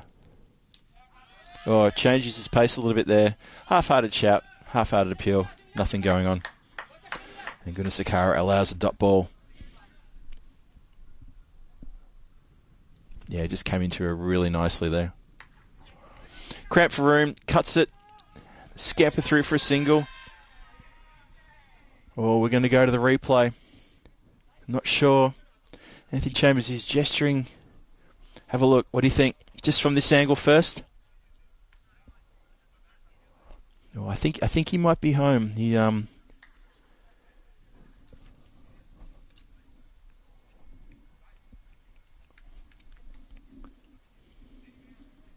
There's a bit of a get around here. I think the Irish team are just in their little huddle while the replay's been played. Have a look again. What's your call, everybody? What do you think? Tell me what you think. Watch the ball come in. Where's the batsman? There's the batsman. Ball taken to the gloves to stumps. I reckon his bat's down. He's left it stuck in the pitch, and I think it's play on. But that was really close for Chambers. Desperate to get that run in. Every run counts. But I tell you what, they need to go over the boundary. They need to go aerial and get some big hits in here. 7 from 14 to get a point. And, they need 43 from 14 for a win. It's obviously doable. That's hit pretty hard. And it has gotten through Krishnan Napane out there on the boundary line. Goes straight through him on the last ball of the over. Sorry, that was the second last ball of the over. This is the last ball of the over. 81 on the board. Chambers up to 32 from 21. That's it down the ground. Should be fielded just here in front of me. A little bit of a bounce, but not a problem for Gurjeet Singh, who throws it back to Sawa, who drops the ball at the stumps and says that's over. 8 gone. 81 on the board. 82 on the board. 8 overs gone. 2 from 12 to get a point. 12 from 2 to get a point, and 38 needed from 2 overs for a win, which is going to be pretty steep. But the Wanderers have not lost a wicket. Run rate's come up. It's angling upwards, but they need 2 big overs here. 2 really properly big overs. And then they can start celebrating.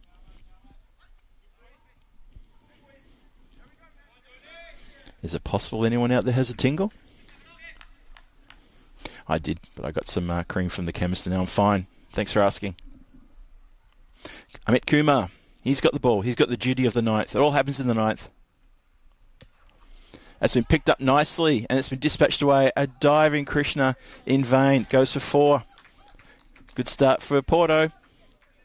Very good effort in the field, though. I've got to say, Krishna Nupane, he has really tried hard at that position at deep square leg. He ran hard. He put in the dive. Unfortunately, he's missed it.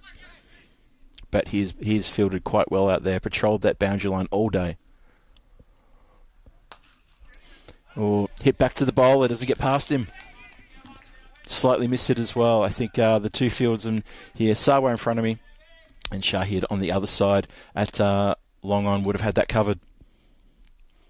Gives it flight. Hit through the covers. Awkward bounce. Sawa gets behind it. Well done. Just the single. Oh, that good. If it had gotten past him for 4, could have been trouble. But he had no trouble with that whatsoever. He put the hands up, put the big mitts up, knocked it down. Just 1. 87 for no loss. 9 balls left. That's coming down the ground. No, it's not. It's going to land at the 4 through the hands of Conrad. So even Green Shields has got it's got slippery fingers, and he can't take it. But the important thing is it was only... Well, they didn't even run for that, did they? Oh, they did run. Yep, just the 1. So Chambers back on strike. Gunasakara stuck on 42. They just can't get the elevation to hit it for 6. That's gone straight to the player who gives a really quick throw back. That's Krishna again. I'm telling you, he's my pick in the field this afternoon for both games. Patrolling that deep square leg boundary like an absolute stealthy Rottweiler, I would say. But absolutely on the job today. Amit Kumar, 1 more to go. Waited and hit to point where it's been knocked down. They don't even bother taking a run. Big round of applause for Mehmet Kumar, who says well done to the fieldsman. And the Irish fielders have really done well in that over. Just when you think maybe the foot's going to be put down, the accelerator could come. And, well, Porto Wanderers have got a lot of runs to get in the last over. They've left themselves, I think, too many. And that's probably the conversation they're having right now. They have picked up the bonus point, though. It's just that they're probably not going to get the win now. And as you see, the percentages echo those sentiments.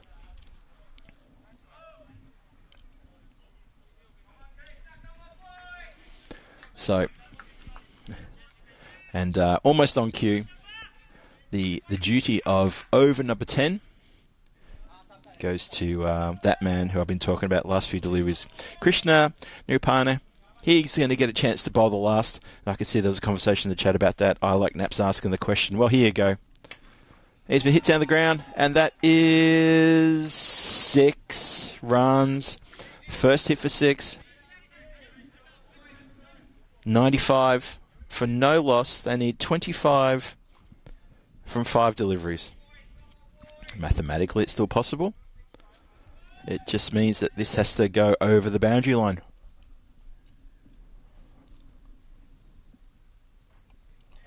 It's a dot ball. It is a dot ball. So now it's 25 from 4, and that is the ball game. Unless, of course, it's 4 sixes in a row, in which case we go to golden ball. But I think Nirupane is probably a better bowler than that. Not taking nothing away from Anthony Chambers. Hit down the ground. It's coming to comms. Oh, that is a brilliant save on the boundary from Sawa. Oh, my goodness. And it could affect a run out as well. They're going to have a look at the TV screen. That was brilliant work in the field here. Let's have a look at the TV monitor. Sawa, he should get a pat on the back from everybody. Brilliant work. Knocked the ball down. That was going for all money for a 4. And I know because it was coming straight at me. Look at this. Knocks it down. Shahad comes around, collects it, throws it in. Great work.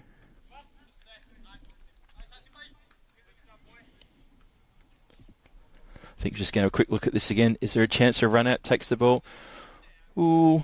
I think he's home. I think we just slow it down right at the end here. Bat is down now. Oh, but the bat was down actually outside the crease. It's close. And he's given. I told you it was close. I think the bat was down on the ground outside the crease when the stumps were hit, and that's exactly what it was. So, Gunasakara, his run out, going for that second run at the non-strikers end. They do lose a wicket in the 10th. He's run out for 22. Chambers on 45. Every reason to go for that extra run. Why not? You never know what can happen. There could be a no ball and a free hit coming, so you keep going until you have to stop. Trip Denny, too early to start the car? Nah, I think it's okay. Go look for those car keys now, especially with that wicket. It's only 3 balls left. The car definitely should be started. But Chambers here, he might pick up a half century.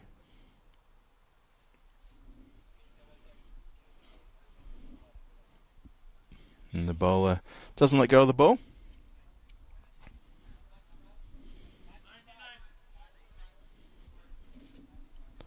Oh, that's getting confirmation of the affected run out. Who was the player who threw the ball in?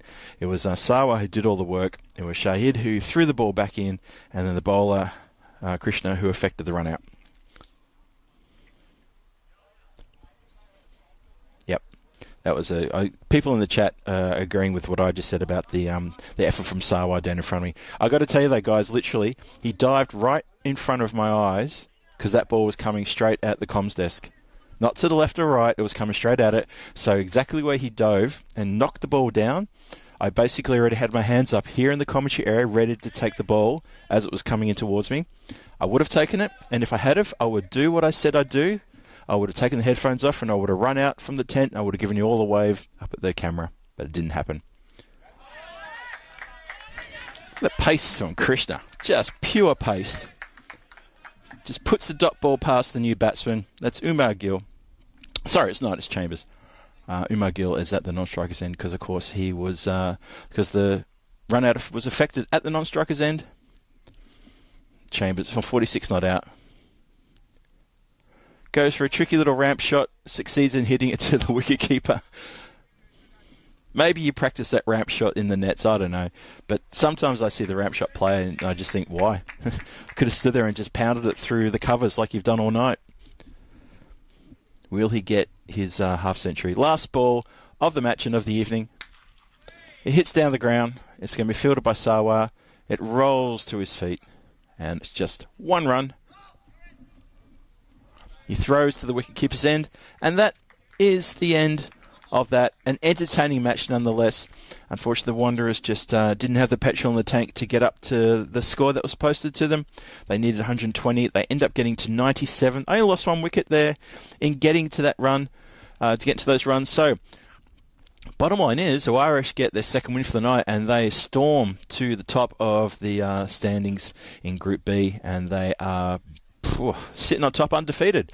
So the story there for the Porto Wanderers, very good batting effort there from Anthony Chambers and Jonathan Gunasakara. Unfortunately, a few dot balls got through and they were left just shy of the target they had to go for. If you have a look at the bowlers there, the bowlers did a really good job, I thought. Krishna Nupane with some real pace there. He came on to bowl that last over, only just 8 runs. No one took a wicket because there was only the run out, and the run out happened only a few balls ago, just during the 10th. Only 5 wides as well. Really good bowling effort. All round, a really good effort from Irish. They dropped a couple of outfield catches, which didn't bother the final result in the end, but I think that that's maybe something to work on. So they came out, Irish, with scoring 119 for only loss of 2 wickets. So it wasn't a big day for the bowlers, I have to say. Only 2 wickets to the bowlers all day. Connor Greenshield's leading the way with a 47 not out. Imran Khan, a very good 37 as well. Good bowling from Wanderers to keep it to that score, and better than they did earlier in the day, that's for sure. And Anthony Chambers and John Gunasakara in the chase amassed 97. Unfortunately, there was just not enough in the tank to get them extra runs. So Porto go down by 22 runs to Irish here in this match 30. So match 30 means that now all the Group B teams have all played 4 matches each. So when we get a chance to look at the tables after it's all tallied and see who's where, it's going to be very tight to see. Well, it's going to be very even because we've all played 4 matches now. But reminder about tomorrow, Wednesday, tomorrow. Yes, Rangers are going to take on the Fighters. 2 games tomorrow night. First match starts at 5:30 GMT summertime. Check your local times and guys to see what time that is for you in whatever time zone you're in. I've said the word time 3 times in that sentence. And I've said time, so I've said it 4 times. I've got to stop saying it. Anyway, time after time. Oh my God. How many other songs have the word time in it? Now I'm going on a tangent. And there it is. That's what I was looking for. I was stalling to get the standings up. Thank you very much who put that up. Irish at the top, 14 points with a very healthy net run rate. Very healthy. 2 on 9 points. 2 teams, Coimbra Knights and the Porto Wanderers, because they picked up a point in this run chase. But their run rate keeps them in 3rd place. Fighters and Rangers behind, but the Fighters only 2 points behind. Rangers, however, are languishing behind. They haven't picked up a win. They'll be keen tomorrow night to come here and meet the Fighters and go head-to-head against them to pick up a point, maybe pick up 3 points, and just show that this in this Group B, they're still here and they're still around. Don't forget us. But Irish are the story of the day, right? 4 matches, 4 wins, brilliant net run rate, 14 points, sitting top of Group B, looking very solid indeed. Very solid. Well, that's pretty much night 15 wrapped up, done and dusted, in the can, and we're very happy to have had your company today. Irish pick up 2 wins against the Porto Wanderers here tonight under lights, and it's time for us to wrap up and say goodbye. So everyone in the chat who's disappearing now, you've all passed on your thanks to me. Well, good work from you guys in the chat too. John Gray, Kev, Tripp, Steve McVeigh, and everyone else, Rob Thompson, I Like Nap, Stuart Williams. It's wonderful to have you guys here as always. Really appreciate your support and your company, and I hope one day we can all meet up and have a talk about that. It'd be wonderful if we could. Until that moment, though, I'm going to say from Miranda de Corvo, good evening, everybody. That's Tuesday Night Cricket done for today, and we look forward to seeing you tomorrow on Wednesday. Don't forget, plenty of cricket coming up on the European Cricket Network. This is Phil G signing off for the night from the beautiful Estadio Municipal de Miranda de Corvo in central Portugal for the European Cricket Network. Cheerio, guys. Catch you tomorrow.